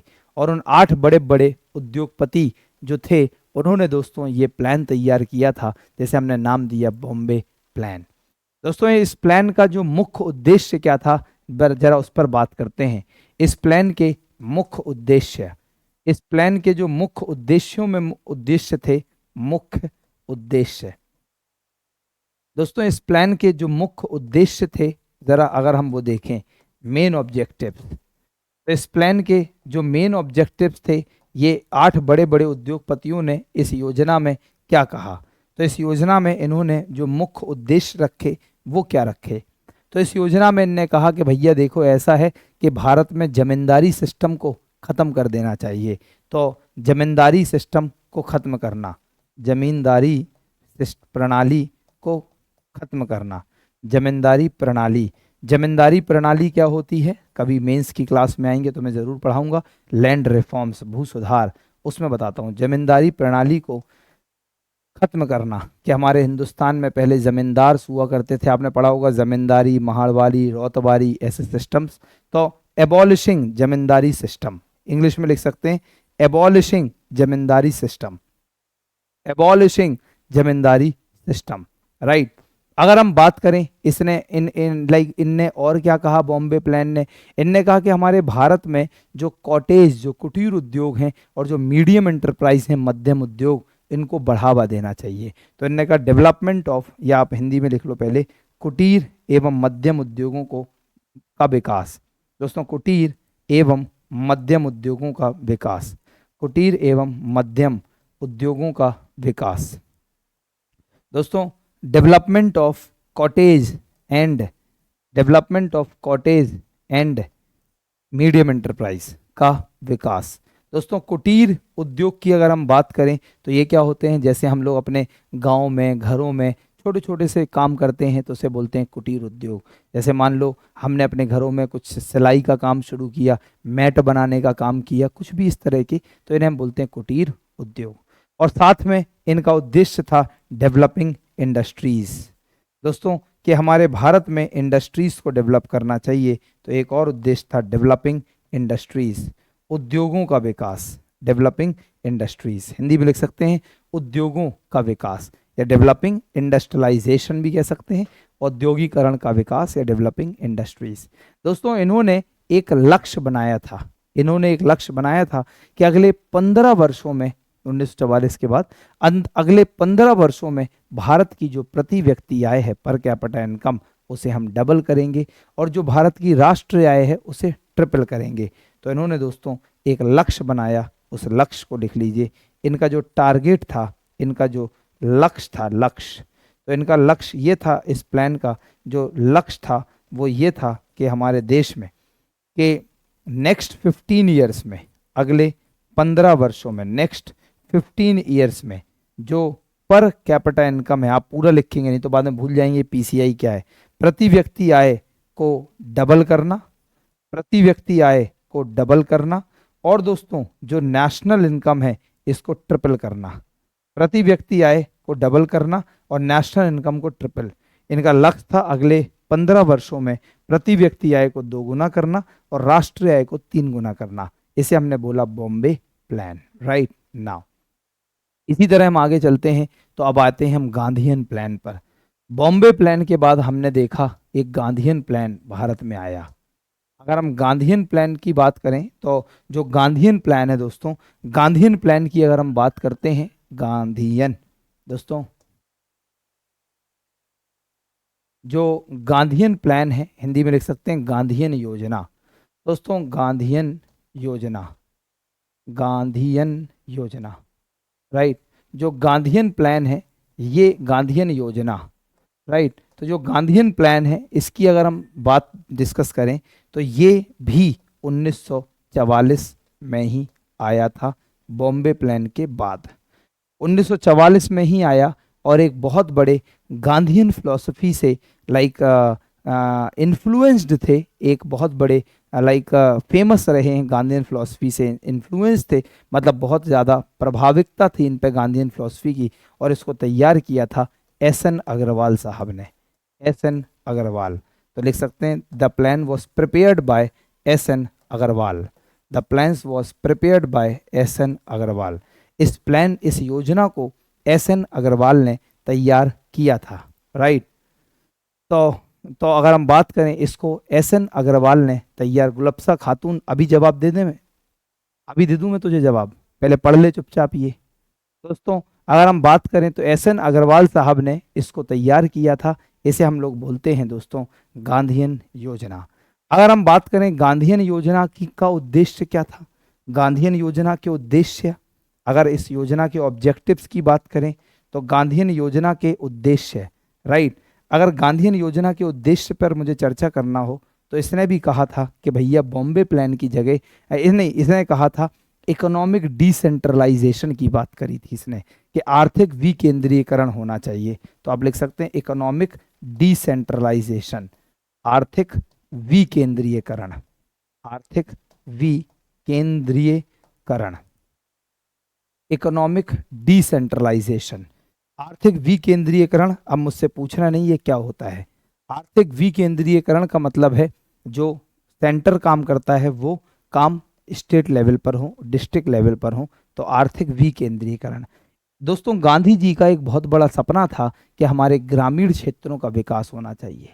गांधी जी का एक बहुत बड़ा सपना था कि हमारे जो गांव में जो कुटीर उद्योग, छोटे छोटे उद्योग होने चाहिए। दोस्तों इन्होंने कहा कि developing small and cottage industries, दोस्तों लघु लघु एवं कुटीर उद्योगों, लघु एवं कुटीर उद्योगों, लघु एवं कुटीर उद्योगों, लघु एवं कुटीर उद्योगों का विकास।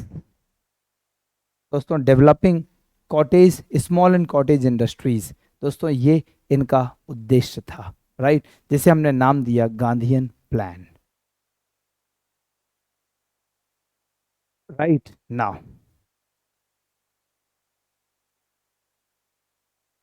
बताओ भाई समझ में आया या नहीं।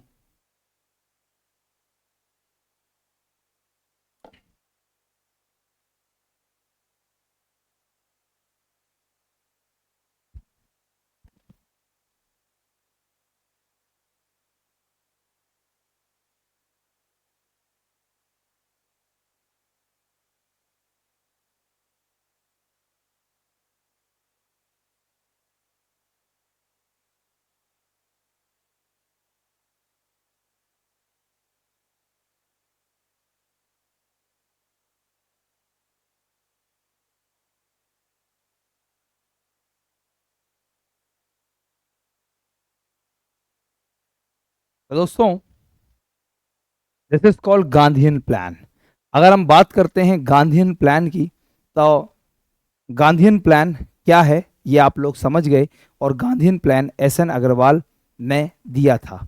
नेक्स्ट आगे चलते हैं दोस्तों पीपल्स प्लान के बारे में, और बात करते हैं पीपल्स प्लान। दोस्तों एक और आया जिसका नाम था पीपल्स प्लान, राइट। अगर हम बात करें ये पीपल्स प्लान क्या था, तो या ये विकेंद्रीकरण, आर्थिक संरचना, आत्मनिर्भर गांव, यस। तो अगर हम बात करें पीपल्स प्लान, तो इसे हम बोलते हैं जनता की योजना, जनता की योजना लिख सकते हैं आप लोग, पीपल्स प्लान जनता की योजना, राइट। पीपल्स प्लान जनता की योजना, इसे लिख सकते हैं पीपल्स प्लान जनता की योजना। दोस्तों ये जो पीपल्स प्लान था जनता योजना या जनता की योजना, अगर हम बात करें जनता की योजना पीपल्स प्लान, दोस्तों जो जनता की योजना थी पीपल्स प्लान, ये बनाया गया 1945 में, 1945 में। और दोस्तों एक बहुत बड़े लेबर लीडर थे, श्रमिकों के नेता लिख सकते हैं, लेबर लीडर, श्रमिकों के नेता, जिनका नाम था M.N. रॉय। आपने इतिहास में मॉडर्न इंडिया में इनका नाम पढ़ा होगा, right, M.N. Roy. M.N. Roy साहब ने 1945 में इसे तैयार किया था। और पीपल्स प्लान का उद्देश्य क्या था, तो इसका उद्देश्य था कि हमारे जो कृषि है और जो उद्योग है, इन दोनों के विकास में संतुलन होना, राइट। या मानवेंद्र नाथ रॉय, तो मानवेंद्र नाथ रॉय, और इस प्लान का जो उद्देश्य था, इस प्लान का जो ऑब्जेक्टिव था वो था कृषि कृषि एवं एवं उद्योग उद्योगों, कृषि एवं उद्योगों के विकास में संतुलन, के विकास में संतुलन।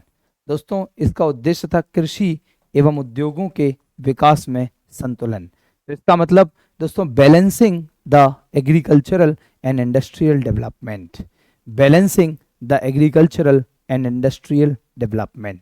इसे हमने बोला पीपल्स प्लान, कृषि एवं उद्योगों के विकास में दोस्तों एक बैलेंस मेंटेन रखना।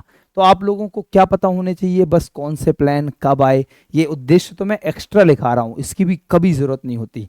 अगर एग्जाम में आता है और नहीं भी आए तो हम प्लानिंग के इतिहास पर्सपेक्टिव को देख रहे हैं तो हमें वो सारी बातें पता होनी चाहिए। फिर हम आगे चले दोस्तों, तो हमने देखा कि भारत में एक सर्वोदया प्लान आया, भारत में एक सर्वोदया, और जो सर्वोदया का कॉन्सेप्ट था ये हमारे गांधी जी का था, सर्वोदया प्लान। दोस्तों सर्वोदया प्लान आया, हिंदी में लिख सकते हैं सर्वोदया प्लान, योजना, सर्वोदया योजना।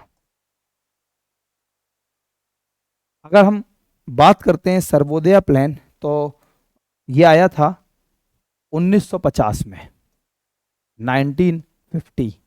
और दोस्तों एक बहुत बड़े महान व्यक्ति हैं जिनका नाम आपने मॉडर्न इंडिया में ज़रूर पढ़ा है, जयप्रकाश नारायण, जेपी नारायण, और इन्हें भारत का लोकनायक कहते हैं।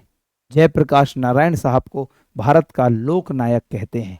दोस्तों जयप्रकाश नारायण साहब ने ये प्लान तैयार किया और उनके नाम पर उनको ये श्रेय जाता है, जेपी नारायण साहब ने एक प्लान तैयार किया जिसका नाम था दोस्तों सर्वोदया प्लान। अगर हम सर्वोदया प्लान की बात करें तो इनका जो मेन उद्देश्य था वो क्या था, पहला तो था एग्रीकल्चरल प्रोडक्शन को बढ़ाना। दोस्तों इनके उद्देश्य लिख सकते हो आप, इनके उद्देश्य थे, इनके ऑब्जेक्टिव्स जो थे, उद्देश्य वो क्या थे, तो सबसे पहला उद्देश्य तो इनका ये था कि इंक्रीजिंग एग्रीकल्चरल प्रोडक्शन, कृषि के उत्पादन को बढ़ाना, कृषि के उत्पादन को बढ़ाना, इंक्रीजिंग कृषि के उत्पादन को बढ़ाना, इंक्रीजिंग एग्रीकल्चरल प्रोडक्शन, कृषि के उत्पादन को बढ़ाना, इंग्लिश में लिख सकते हैं इंक्रीजिंग एग्रीकल्चरल प्रोडक्शन, राइट। और साथ में चूंकि ये गांधी जी की फिलॉसफी से बहुत ज़्यादा प्रेरित थे, इसलिए दोस्तों इन्होंने भी कहा कि भारत में कॉटेज इंडस्ट्रीज होनी चाहिए, तो डेवलपिंग कॉटेज इंडस्ट्रीज। दोस्तों कुटीर उद्योगों का विकास, कुटीर उद्योगों का विकास, डेवलपिंग उद्योगों का विकास। दोस्तों डेवलपिंग कुटीर इंडस्ट्रीज, डेवलपिंग कॉटेज इंडस्ट्रीज, कुटीर उद्योगों का विकास। दोस्तों इसका हमने नाम दिया क्या, इसका हमने नाम दिया सर्वोदया प्लान। और दोस्तों इस प्लान ने अपना लैंड रिफॉर्म्स, भू सुधारों पर भी मुख्य दोस्तों इसने वो विशेषता दिखाई और इस योजना में भूमि सुधारों पर भी बल दिया गया। आप ऐसे लिख सकते हैं, इस योजना में भूमि सुधारों पर भी बल दिया गया, भूमि सुधारों पर भी बल दिया गया, भूमि सुधारों पर भी बल दिया गया। दोस्तों बल दिया गया। It was also focused on land reform, बल दिया गया। It was also focused on land reforms. दोस्तों लैंड रिफॉर्म्स क्या होते हैं, जहां पर जिनके पास भूमि नहीं है और किसी के पास भूमि बहुत ज़्यादा है, तो जिनके पास ज़्यादा है उनसे भूमि को जिनके पास नहीं है उन तक लाना कहलाता है लैंड रिफॉर्म्स, भूमि सुधार। दोस्तों this is called the Sarvodaya plan, right. तो अगर हम बात करते हैं दोस्तों तो हमारे हिंदुस्तान में 1934 से लेकर 1950 तक की जर्नी ये रही आपके सामने। 1934 में एम विश्वेश्वरैया साहब ने अपनी किताब में प्लान्ड इकोनॉमी फॉर इंडिया में पहली बार भारत में इकोनॉमी में प्लानिंग की बात करी और उन्होंने कहा कि भारत में लेबर को शिफ्ट करना चाहिए कृषि से उद्योग की ओर, और इनका उद्देश्य था कि हमारे देश में राष्ट्रीय आय को अगले 10 वर्षों में दोगुना करना है। 1938 में नेशनल प्लानिंग कमेटी बनाई जो सुभाष चंद्र बोस साहब ने बनाई थी, लेकिन उसके अध्यक्ष पंडित जवाहरलाल नेहरू थे।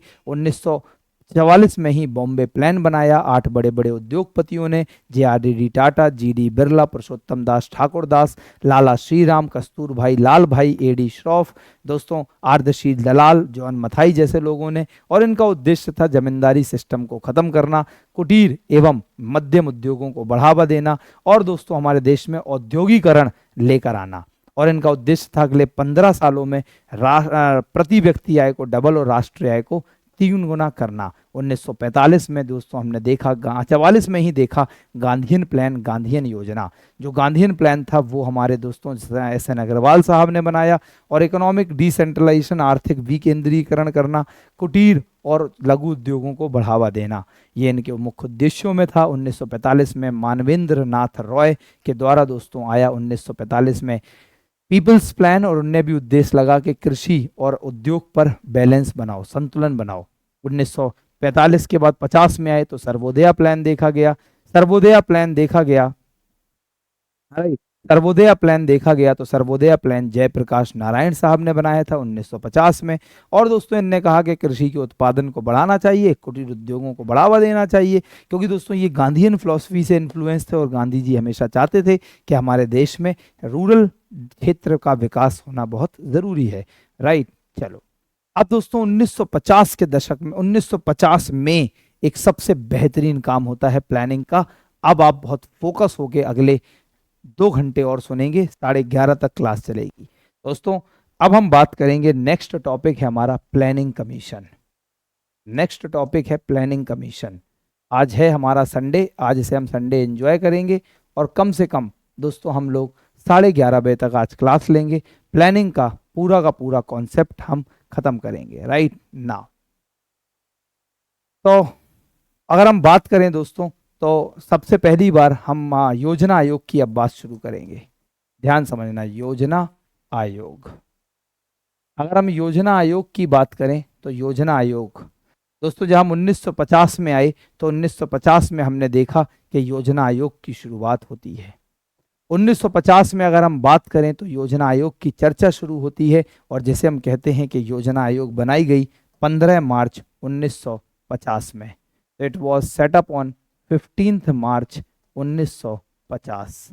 दोस्तों योजना आयोग 15 मार्च 1950 में बनाई गई। अगर हम योजना आयोग की बात करते हैं तो योजना आयोग किस तरीके की निकाय है, कैसी बॉडी है, वो देखो। हम कहते हैं योजना आयोग एक गैर सांविधिक योजना आयोग एक गैर सांविधिक एवं, गैर सांविधिक मतलब लिख सकते हैं it is a non statutory, गैर सांविधिक, नॉन स्टैच्यूटरी एवं असंवैधानिक,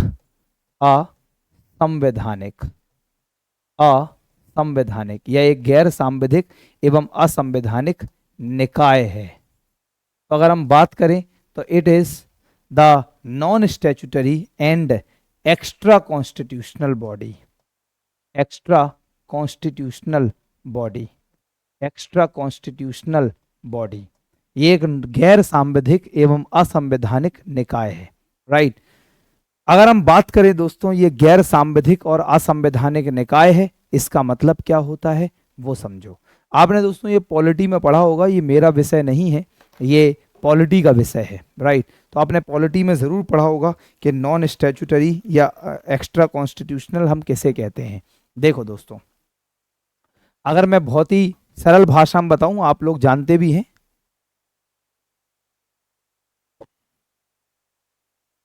कि हमारे भारत में, राइट,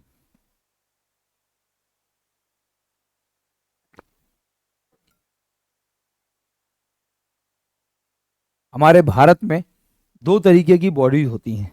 अलग से पढ़ा रहा हूँ, थोड़ा सा बस ऐसे रिकॉल करवा रहा हूँ। अगर हम निकाय की बात करें, ये लिखना नहीं है, सिर्फ सुनना है।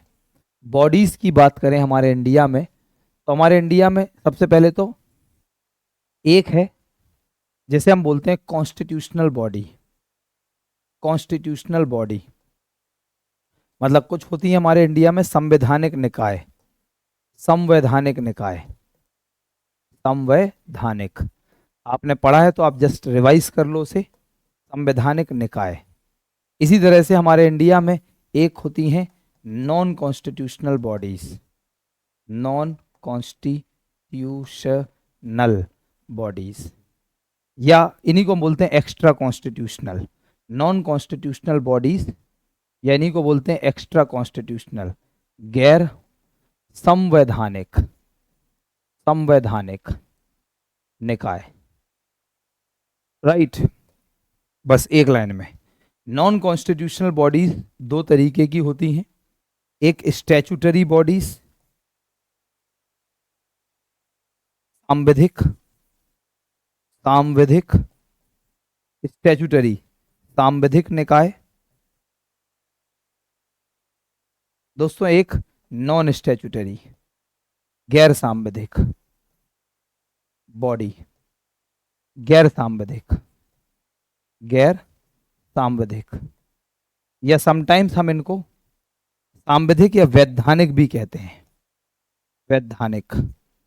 राइट, तो अगर हम लोग बात करें तो हमारे हिंदुस्तान में दो तरीके की बॉडी होती हैं, एक संवैधानिक और दूसरी गैर संवैधानिक। एक वे बॉडीज, बस एक लाइन में सब क्लियर, वे बॉडीज जिनका हमारे संविधान में कोई ना कोई आर्टिकल जिक्र करता हो। अगर मान लो कोई ऐसी बॉडी है जिसका कोई ना कोई अनुच्छेद भारतीय संविधान में है, जैसे हमारे देश में फाइनेंस कमीशन, वित्त आयोग, फाइनेंस कमीशन आर्टिकल नंबर 280 के अंतर्गत आती है, तो फाइनेंस कमीशन भारत की कॉन्स्टिट्यूशनल संवैधानिक निकाय हो गई।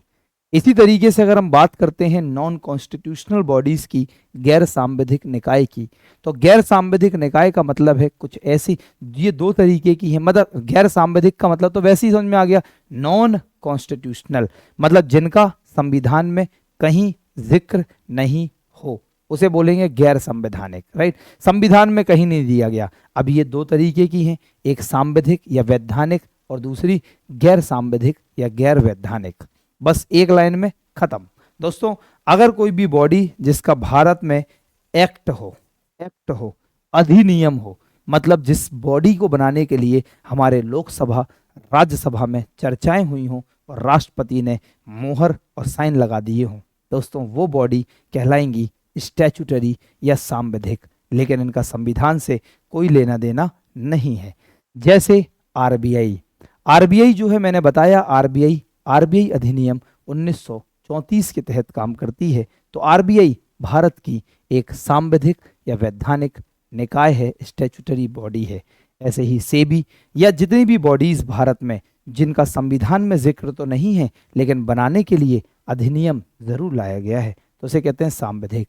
कुछ ऐसी निकाय जिनका न तो संविधान में तो जिक्र है ही नहीं है क्योंकि ये गैर संवैधानिक है, लेकिन जिनके लिए हमारे हिंदुस्तान में कोई भी एक्ट लोकसभा राज्यसभा में कोई बात नहीं हुई, फिर ये कैसे बनाई जाती हैं, तो सीधा एक एग्जीक्यूटिव ऑर्डर पास होता है। आपने पढ़ा होगा लेजिस्लेचर, एग्जीक्यूटिव, जुडिशरी। तो दोस्तों एग्जीक्यूटिव जो हमारे कार्यकारी है, तो एक कार्यकारी निर्देश लाया जाता है, एग्जीक्यूटिव ऑर्डर, मतलब पीएम और उनकी कैबिनेट मिलकर दोस्तों साथ में बैठती है और किसी एक ऐसी बॉडी का निर्माण कर दे जिसके लिए उसने लोकसभा राज्यसभा में कोई जिक्र नहीं किया हो, तो उसे बोलेंगे नॉन स्टैच्यूटरी। इसका मतलब है ना तो उसका लोकसभा में जिक्र हुआ, ना राज्यसभा में हुआ, ना तो कोई ऑर्डिनेंस, ना तो कोई बिल और ना तो कोई एक्ट। ऐसी बॉडी कहलाती हैं नॉन स्टैच्यूटरी, गैर सांविधिक या गैर वैधानिक। इसका मतलब है दोस्तों हमारे हिंदुस्तान में जो योजना आयोग है, प्लानिंग कमीशन जो है, वो एक नॉन स्टैच्यूटरी और एक्स्ट्रा कॉन्स्टिट्यूशनल है, या नॉन स्टैच्यूटरी कह रहे हैं तो बाय डिफॉल्ट वो हो ही गया कि गैर संवैधानिक है। तो इसका मतलब आप समझ गए, ना तो इसके लिए कोई अनुच्छेद है और ना ही कोई आर्टिकल है भारतीय संविधान में, अर्थात इसे पीएम साहब ने एक एग्जीक्यूटिव ऑर्डर पास किया और बना दिया। इसे हमने बोला क्या, प्लानिंग कमीशन। सबसे इंपॉर्टेंट है दोस्तों, आप लोगों के लिए क्वेश्चन आता है ये, इसलिए याद रखना। सबसे इंपॉर्टेंट है प्लानिंग कमीशन के सदस्य कौन होते हैं, प्लानिंग कमीशन के मेंबर्स, ये इंपॉर्टेंट है आप लोगों के लिए। तो आप लिख सकते हैं इनके सदस्य, प्लानिंग कमीशन के जो मेंबर्स हैं इसके सदस्य। अगर हम सबसे पहले सदस्य की बात करें तो सबसे पहले प्लानिंग कमीशन के जो सदस्य हैं उनमें मैं कहूँगा चेयरमैन, आप हिंदी में लिख लें अध्यक्ष। जो चेयरमैन है वो एक्स ऑफिसियो पीएम होते हैं, जिसे हम कहेंगे पदेन प्रधानमंत्री। अब हो सकता है आप लोगों के लिए, कुछ बच्चों के लिए नया शब्द हो, लेकिन आपने पॉलिटी में पढ़ा ही होगा तो मैं समझ रहा हूँ नया नहीं है। पदेन प्रधानमंत्री एक्स ऑफिसियो पीएम क्या होता है? एक्स ऑफिसियो पीएम की अगर हम बात करें तो एक्स ऑफिसियो पीएम का मतलब है पदेन प्रधानमंत्री। जो भी बंदा जो भी बंदा हमारे देश में जो भी बंदा हमारे देश में पीएम बनेगा वो by default automatically planning commission का भी चेयरमैन हो जाएगा। इसे बोलते हैं एक्स ऑफिसियो। मतलब प्लानिंग कमीशन के चेयरमैन दोस्तों पीएम साहब, मान लो मनमोहन सिंह साहब थे, तो मनमोहन सिंह साहब प्लानिंग कमीशन के चेयरमैन नहीं थे। प्लानिंग कमीशन के चेयरमैन थे दोस्तों हमारे प्रधानमंत्री। चूंकि मनमोहन सिंह जी प्रधानमंत्री थे इसलिए वो चेयरमैन थे। इसका मतलब जो भी वर्तमान में पीएम होगा वो बाय डिफॉल्ट ऑटोमेटिकली योजना आयोग का भी चेयरमैन बन जाएगा। राइट ना, इसके अलावा इसमें दूसरी पोस्ट थी जिसका नाम था डेप्यूटी चेयरमैन। आप हिंदी में डिप्टी चेयरमैन लिख सकते हैं, ऐसे डिप्टी चेयरमैन। दूसरी पोस्ट थी deputy chairman, deputy chairman, deputy अध्यक्ष, या आप तो ऐसा ही भी लिख सकते हैं डेप्यूटी चेयरमैन। दोस्तों दूसरी पोस्ट का नाम था डेप्यूटी चेयरमैन। दोस्तों जो डेप्यूटी चेयरमैन था ये any one member from PM cabinet, any one member from PM cabinet, PM की कैबिनेट से कोई एक सदस्य, any one member from PM cabinet. और दोस्तों एक मुद्दे की बात, इसकी जो नियुक्ति है, इसका जो अपॉइंटमेंट है, नियुक्ति वो पीएम द्वारा, नियुक्ति पीएम द्वारा। राइट, उम्मीद करते हैं दोस्तों आपकी कॉपी में जो नोट्स हैं वो बहुत शानदार बन रहे होंगे और आप बढ़िया से नोट्स बना रहे होंगे। राइट, तो मुझे लग रहा है आपकी जो नोट्स हैं वो बिल्कुल निखर के आ रहे होंगे। आपके नोट्स जब आप कॉपी पलटते होंगे तो आपके नोट्स दिखते होंगे मुझे। राइट, तो अगर हम लोग बात करें दोस्तों तो इसमें एक चेयरमैन है वो पदेन प्रधानमंत्री होते हैं। डेप्यूटी चेयरमैन जो है वो पीएम की कैबिनेट से कोई एक सदस्य होता था, कोई एक पीएम की कैबिनेट से सदस्य, कोई एक सदस्य पीएम की कैबिनेट से, हिंदी में लिख सकते हैं। और दोस्तों इनकी जो नियुक्ति अपॉइंटमेंट और अपॉइंटेड बाय द पीएम। इसके अलावा यहाँ पर एक और पोस्ट देखने को मिलती थी, दैट इज सेक्रेटरी। यहाँ पर एक और पोस्ट देखने को मिलती थी दैट इज सेक्रेटरी, जैसे हम बोलते थे सचिव। तो यहाँ पर एक और पोस्ट थी जिसे हम कहते थे सेक्रेटरी सचिव। इसके अलावा दोस्तों यहाँ पर देखने को मिलता था कि 7 से 8 फुल टाइम मेंबर्स होते थे, पूर्ण कार्यकालीन सदस्य, पूर्ण कार्यकालीन सदस्य, पूर्ण कार्यकालीन सदस्य, पूर्ण कार्यकालीन सदस्य। 7 से 8 पूर्ण कार्यकालीन सदस्य देखने को मिलते थे, मतलब आप इंग्लिश में लिख सकते हैं फुल टाइम मेंबर्स। 7 से 8 यहाँ पर फुल टाइम मेंबर्स होते थे, पूर्ण कार्यकालीन सदस्य। राइट दोस्तों, वो होते थे जो पीएम डिसाइड करते थे। तो 7 से 8 फुल टाइम मेंबर्स होते थे। इसके साथ साथ यहाँ पर फाइनेंस मिनिस्टर जो हैं भारत के, वित्त मंत्री, और साथ में प्लानिंग मिनिस्टर। जैसे अगर हम बात करें आजकल जो हमारे प्लानिंग मिनिस्टर हैं वो हैं राव इंद्रजीत सिंह राव। इसी तरह से हमेशा यहाँ पर एक वित्त मंत्री और योजना मंत्री भी होते थे। तो लिख लीजिए फाइनेंस मिनिस्टर, वित्त मंत्री, फाइनेंस मिनिस्टर एवं योजना मंत्री, एवं योजना मंत्री। दोस्तों दैट इज योजना मंत्री, that is planning minister, finance minister और प्लानिंग मिनिस्टर। ये है दोस्तों योजना आयोग के अलग अलग मेंबर्स। अगर हम बात करें योजना आयोग, इतने सदस्यों के साथ, जो मेन सदस्य थे वो ये, इतने सदस्यों के साथ योजना आयोग काम करती थी। अगर बात करें योजना आयोग क्या काम करती है, जरा ध्यान से समझना, बहुत ही इंटरेस्टिंग बात चल रही है, बहुत अच्छे से समझ लो। राइट, सर नोट्स देखकर बहुत खुशी होती है, thank you so much sir इतने अच्छे से नोट्स बनवाने के लिए। सोम मिश्रा, खुश रहो बेटा। तो अगर हम बात करें दोस्तों तो बहुत ही इंटरेस्टिंग बातें चल रही हैं। प्लानिंग कमीशन आपके कॉम्पिटिटिव एग्जाम का बहुत बेहतरीन टॉपिक है, इसलिए आप इसे अच्छे से समझो। 15 मार्च 1950 में बनाया गया, गैर सांविधिक असंवैधानिक निकाय है, अध्यक्ष पदेन प्रधानमंत्री, एक डेप्यूटी चेयरमैन जो पीएम की कैबिनेट से नियुक्ति पीएम द्वारा, एक सचिव होता था इसका प्लानिंग कमीशन का सचिव, 7 से 8 पूर्ण कार्यकालीन सदस्य और वित्त मंत्री और योजना मंत्री होते थे।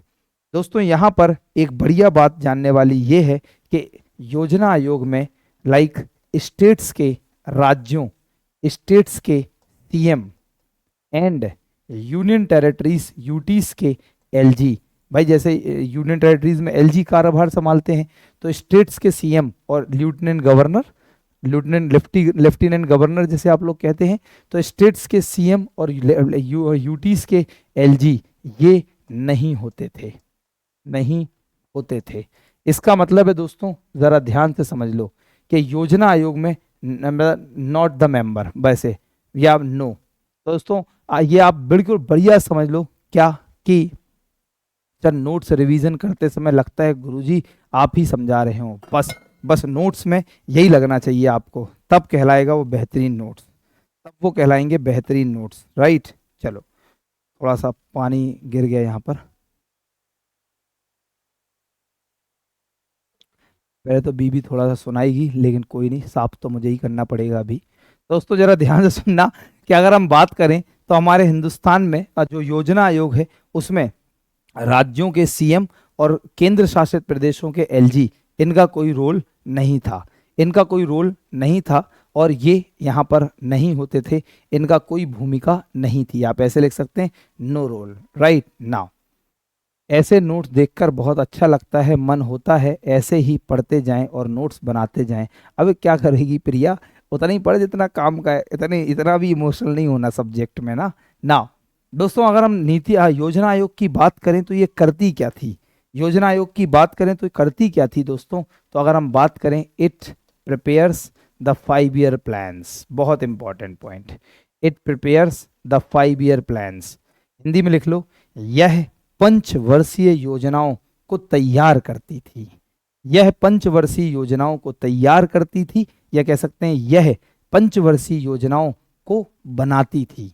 तो हमारे हिंदुस्तान में जितने भी 5 ईयर प्लान्स बने हैं 1 से लेकर 12 तक, सभी 5 ईयर प्लान्स को तैयार करने का काम, प्लान्स को बनाने का काम दोस्तों योजना आयोग ने किया है। इसके साथ साथ ये क्या करती थी, it was also allocated the fund, यह it also allocated the fund, यह कोषों का आवंटन भी करती थी, allocated, it also allocated the funds, यह कोषों का आवंटन भी करती थी, यह कोषों का आवंटन भी करती थी, कोषों का आवंटन, इसे समझना दोस्तों कि अगर हम बात करें ये क्या आवंटन भी करती थी, इसका मतलब समझना बहुत ही इंटरेस्टिंग पॉइंट है।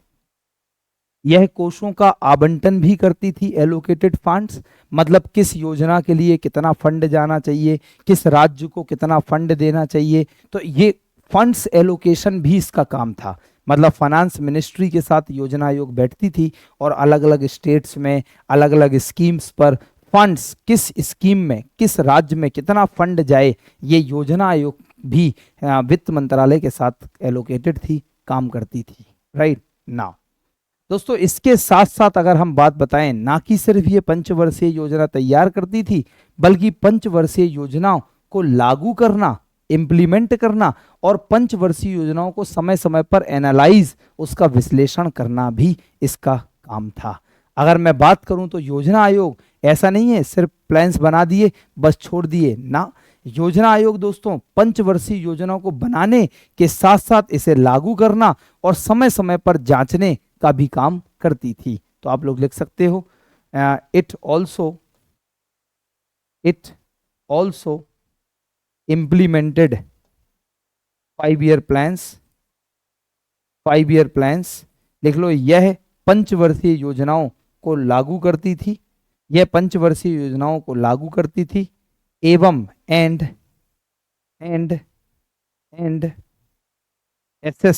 assessing, it also implemented implemented 5 year plan and assessing it, बस ऐसे लिख लो। Now it also implements या आप इम्प्लीमेंटेड भी कर सकते हैं, ऐसा नहीं है। It also implemented the 5 year plan and assessing it time to time. यह पंचवर्षीय योजनाओं को लागू करती थी एवं उन्हें समय समय पर जांचती भी थी, एवं उन्हें समय समय पर जांचती भी थी। Right, right. तो ओम मिश्रा कह रही हैं या कह रहे हैं, भूल जाता बार बार, ये कह रही हैं शायद। तो कह रही हैं सर हंसना नहीं, मैं सोचती, अच्छा सॉरी सॉरी, कह रही हैं मैं सोचती हूँ कि आपको किडनैप कर लूं पढ़ाने के लिए फ्यूचर में। क्या करेंगे, बस किडनैप क्या करना मुझे, तो आप सिर्फ यहाँ पढ़ लो उतना ही काफ़ी है। किडनैप मैं किसी काम नहीं आऊँगा, मुझे इकोनॉमी के अलावा कोई विषय नहीं आता। राइट, तो ज़रा ध्यान समझना।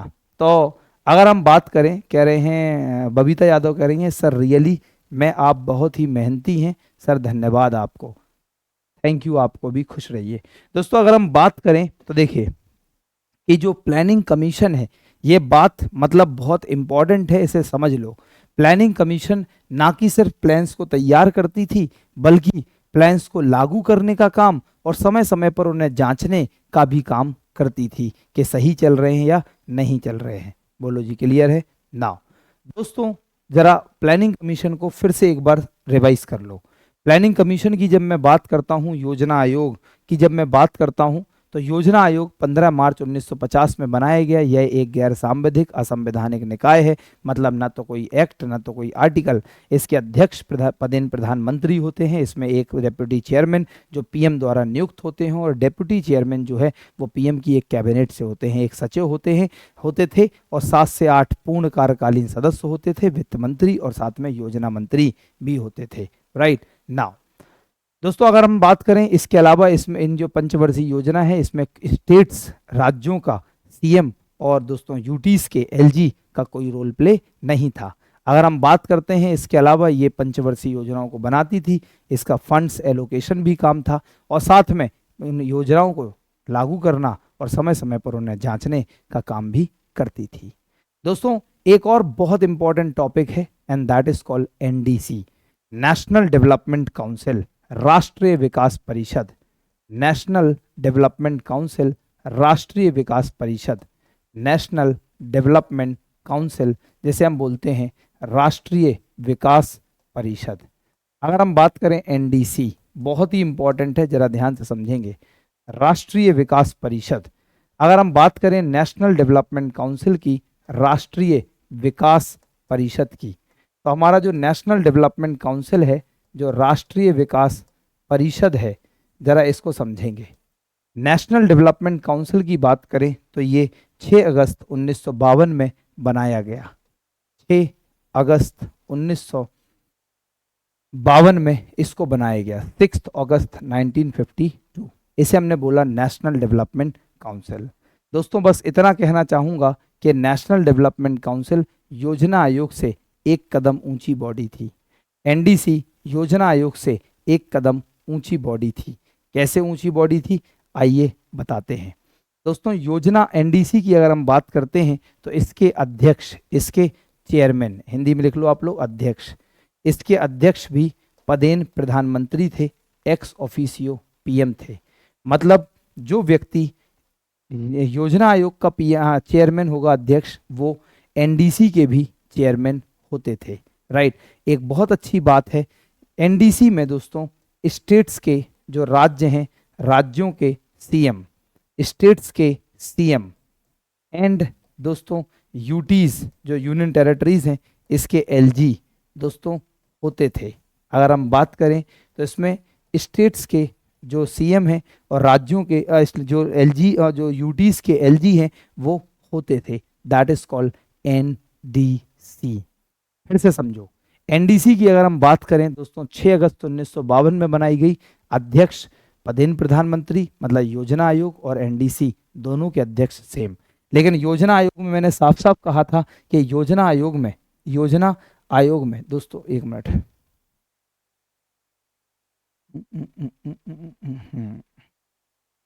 ना दोस्तों बाद में आपको तो थोड़ा डिस्टर्बेंस हो जाता है। योजना आयोग में स्टेट्स के सीएम और यूटीज के एलजी नहीं होते थे, लेकिन एनडीसी में स्टेट्स के सीएम और यूटीज के एलजी होते हैं। राइट दोस्तों, योजना आयोग की बात, एनडीसी की बात करें तो ये जो एनडीसी है, ये भी कैसे, ये भी गैर सांविधिक, लिख सकते हैं नॉन स्टैट्यूटरी, यह भी गैर सांविधिक, नॉन स्टैट्यूटरी, गैर सांविधिक एवं असंवैधानिक निकाय थी, एवं असंवैधानिक। दोस्तों ये भी गैर सांविधिक एवं असंवैधानिक निकाय थी। सेम योजना आयोग वाली लाइन, ये भी non statutory and extra constitutional body थी। बस इसमें एक लाइन पता होना चाहिए, और वो क्या दोस्तों, अगर हम बात करें एनडीसी की, तो एनडीसी क्या करता था, एनडीसी क्या करता था, बस एक लाइन में सुन लो। जो योजनाएं योजना आयोग ने बनाई, उन योजनाओं को ले जाकर ये एनडीसी की टेबल पर रख देते थे। मतलब योजना आयोग ने योजनाएं बनाई, उन्हें ले जाकर एनडीसी की टेबल पर रख देते थे, और योजनाओं को अप्रूव करना, योजनाओं का अनुमोदन करना, ये एनडीसी का काम था। दैट्स इट, एनडीसी बस इतना सही है। तो क्या, it approved the 5-year plans, it approved the 5-year plans, right, which was prepared by planning commission। यह ऐसे लिखें पूरा line, which was prepared by planning commission, यह योजना आयोग द्वारा बनाई गई पंचवर्षीय योजनाओं को, which was prepared by planning commission, यह योजना आयोग द्वारा बनाई गई पंचवर्षीय योजनाओं को, यह योजना आयोग द्वारा बनाई गई पंचवर्षीय योजनाओं का अनुमोदन करता था, या अनुमोदन करते थे। यह योजना आयोग द्वारा बनाई गई पंचवर्षीय योजनाओं का अनुमोदन करते थे। दोस्तों इसे हम लोग बोलते थे क्या, लाइक एनडीसी, जिसे हम कहते थे दोस्तों एनडीसी बोले तो बहुत ही इंटरेस्टिंग बात, जैसे हम लोग बोलते थे नेशनल डेवलपमेंट काउंसिल, राष्ट्रीय विकास परिषद। राइट नाउ, अब दोस्तों आज के लिए मैं सोच रहा हूं इतना काफ़ी है। अगर आप लोग कहो तो मैं इसके बाद नीति आयोग भी करवा दूं, अदरवाइज मैं उसे कल करवाऊं। तो मुझे तो पता ही है कमेंट्स मिक्स आएंगे, आधे बच्चे जोश में रहेंगे, आधे बच्चे जोश में नहीं रहेंगे, तो मुझे लगता है इतना काफ़ी है दोस्तों। अब मुझे लग रहा है, देखो कुछ बच्चे नहीं कहेंगे, मुझे पता था मिक्स कमेंट्स आएंगे, तो लेकिन मेरा मन है कि प्लानिंग कमीशन आज करवा देते हैं, 5-year प्लान्स कल करवा देंगे। राइट, प्लानिंग कमीशन आज करवा देते हैं, और प्लानिंग कमीशन और नीति आयोग आज करवा देते हैं, और 5-year प्लान्स कल करवा देंगे। तो चलो ठीक है, रहने देते हैं आज रहने देते हैं, नहीं तो फिर एक दिन में इतना ही डोज एक दिन में देना चाहिए बच्चों को, उससे ज़्यादा नहीं देना चाहिए, क्योंकि मेरा मन तो कह रहा है लेकिन आत्मा नहीं कह रही मेरी। तो मन तो कह रहा है पढ़ाओ, लेकिन आत्मा कह रही नहीं, रहने दो, बच्चों पे थोड़ी दया करो दोस्तों। इसलिए रुकते हैं यहीं पर, आप लोगों की भी बात मानते हैं, थोड़ी अपनी आत्मा की भी बात मानते हैं, मन को मना लेते हैं, और मिलते हैं दोस्तों अपनी कल की क्लास में। और कल हम लोग नीति आयोग पढ़ेंगे फ्रेश माइंड के साथ, और नीति आयोग के बाद दोस्तों हम लोग डिस्कशन करेंगे पंचवर्षीय योजनाओं का। राइट, तो कल हम लोग नीति आयोग और पंचवर्षीय योजनाएं पढ़ लेंगे, और कल शाम को हम लोग बजट और टैक्सेशन शुरू कर लेंगे। राइट, तो पहले बजट चलेगा, 1-2 दिन में ही हो जाएगा, क्योंकि हम पे 2-2 घंटे की सुबह शाम की क्लास होगी। तो ज़्यादा से ज़्यादा आप ये मान के चलो, देखो 5 तारीख को और 6 तारीख को हम बजट पढ़ लेंगे और टैक्सेशन, मतलब 5 कल और 6, तो हमारे पास बजट और टैक्सेशन के लिए बहुत सफिशिएंट टाइम है, बहुत सफिशिएंट। लेकिन ऐसे ही आपने देखा, आराम से ही पढ़ाएंगे, और उम्मीद करते हैं दोस्तों इसी आराम के साथ आपका पूरा विषय बढ़िया से तैयार हो जाएगा, और बढ़िया से करवा भी देंगे। राइट, तो हम मैक्सिमम 5 और 5 को हमारे पास, हाँ 6 तारीख को सुबह शाम मिलाकर हमारा बजट और टैक्सेशन हो जाएगा, क्योंकि बहुत घंटे होंगे, मतलब 2, 4, 6, 8। राइट, और नहीं भी होगा तो 7 तारीख को भी करेंगे, क्या दिक्कत है, लेकिन पढ़ेंगे आराम से। राइट, उसके बाद एक दिन ही चाहिए होगा फॉरेन ट्रेड में, विदेशी व्यापार में, मतलब मैक्सिमम अगर बात करें तो वेडनेसडे तक आपका सिलेबस खत्म हो जाएगा। नहीं हुआ तो थर्सडे हो जाएगा, और थर्सडे नहीं हुआ तो फ्राइडे हो जाएगा, लेकिन करेंगे दोस्तों आराम से। मिलते हैं दोस्तों अपनी अगली क्लास में। One nice and wonderful time. God bless you all. जय हिंद।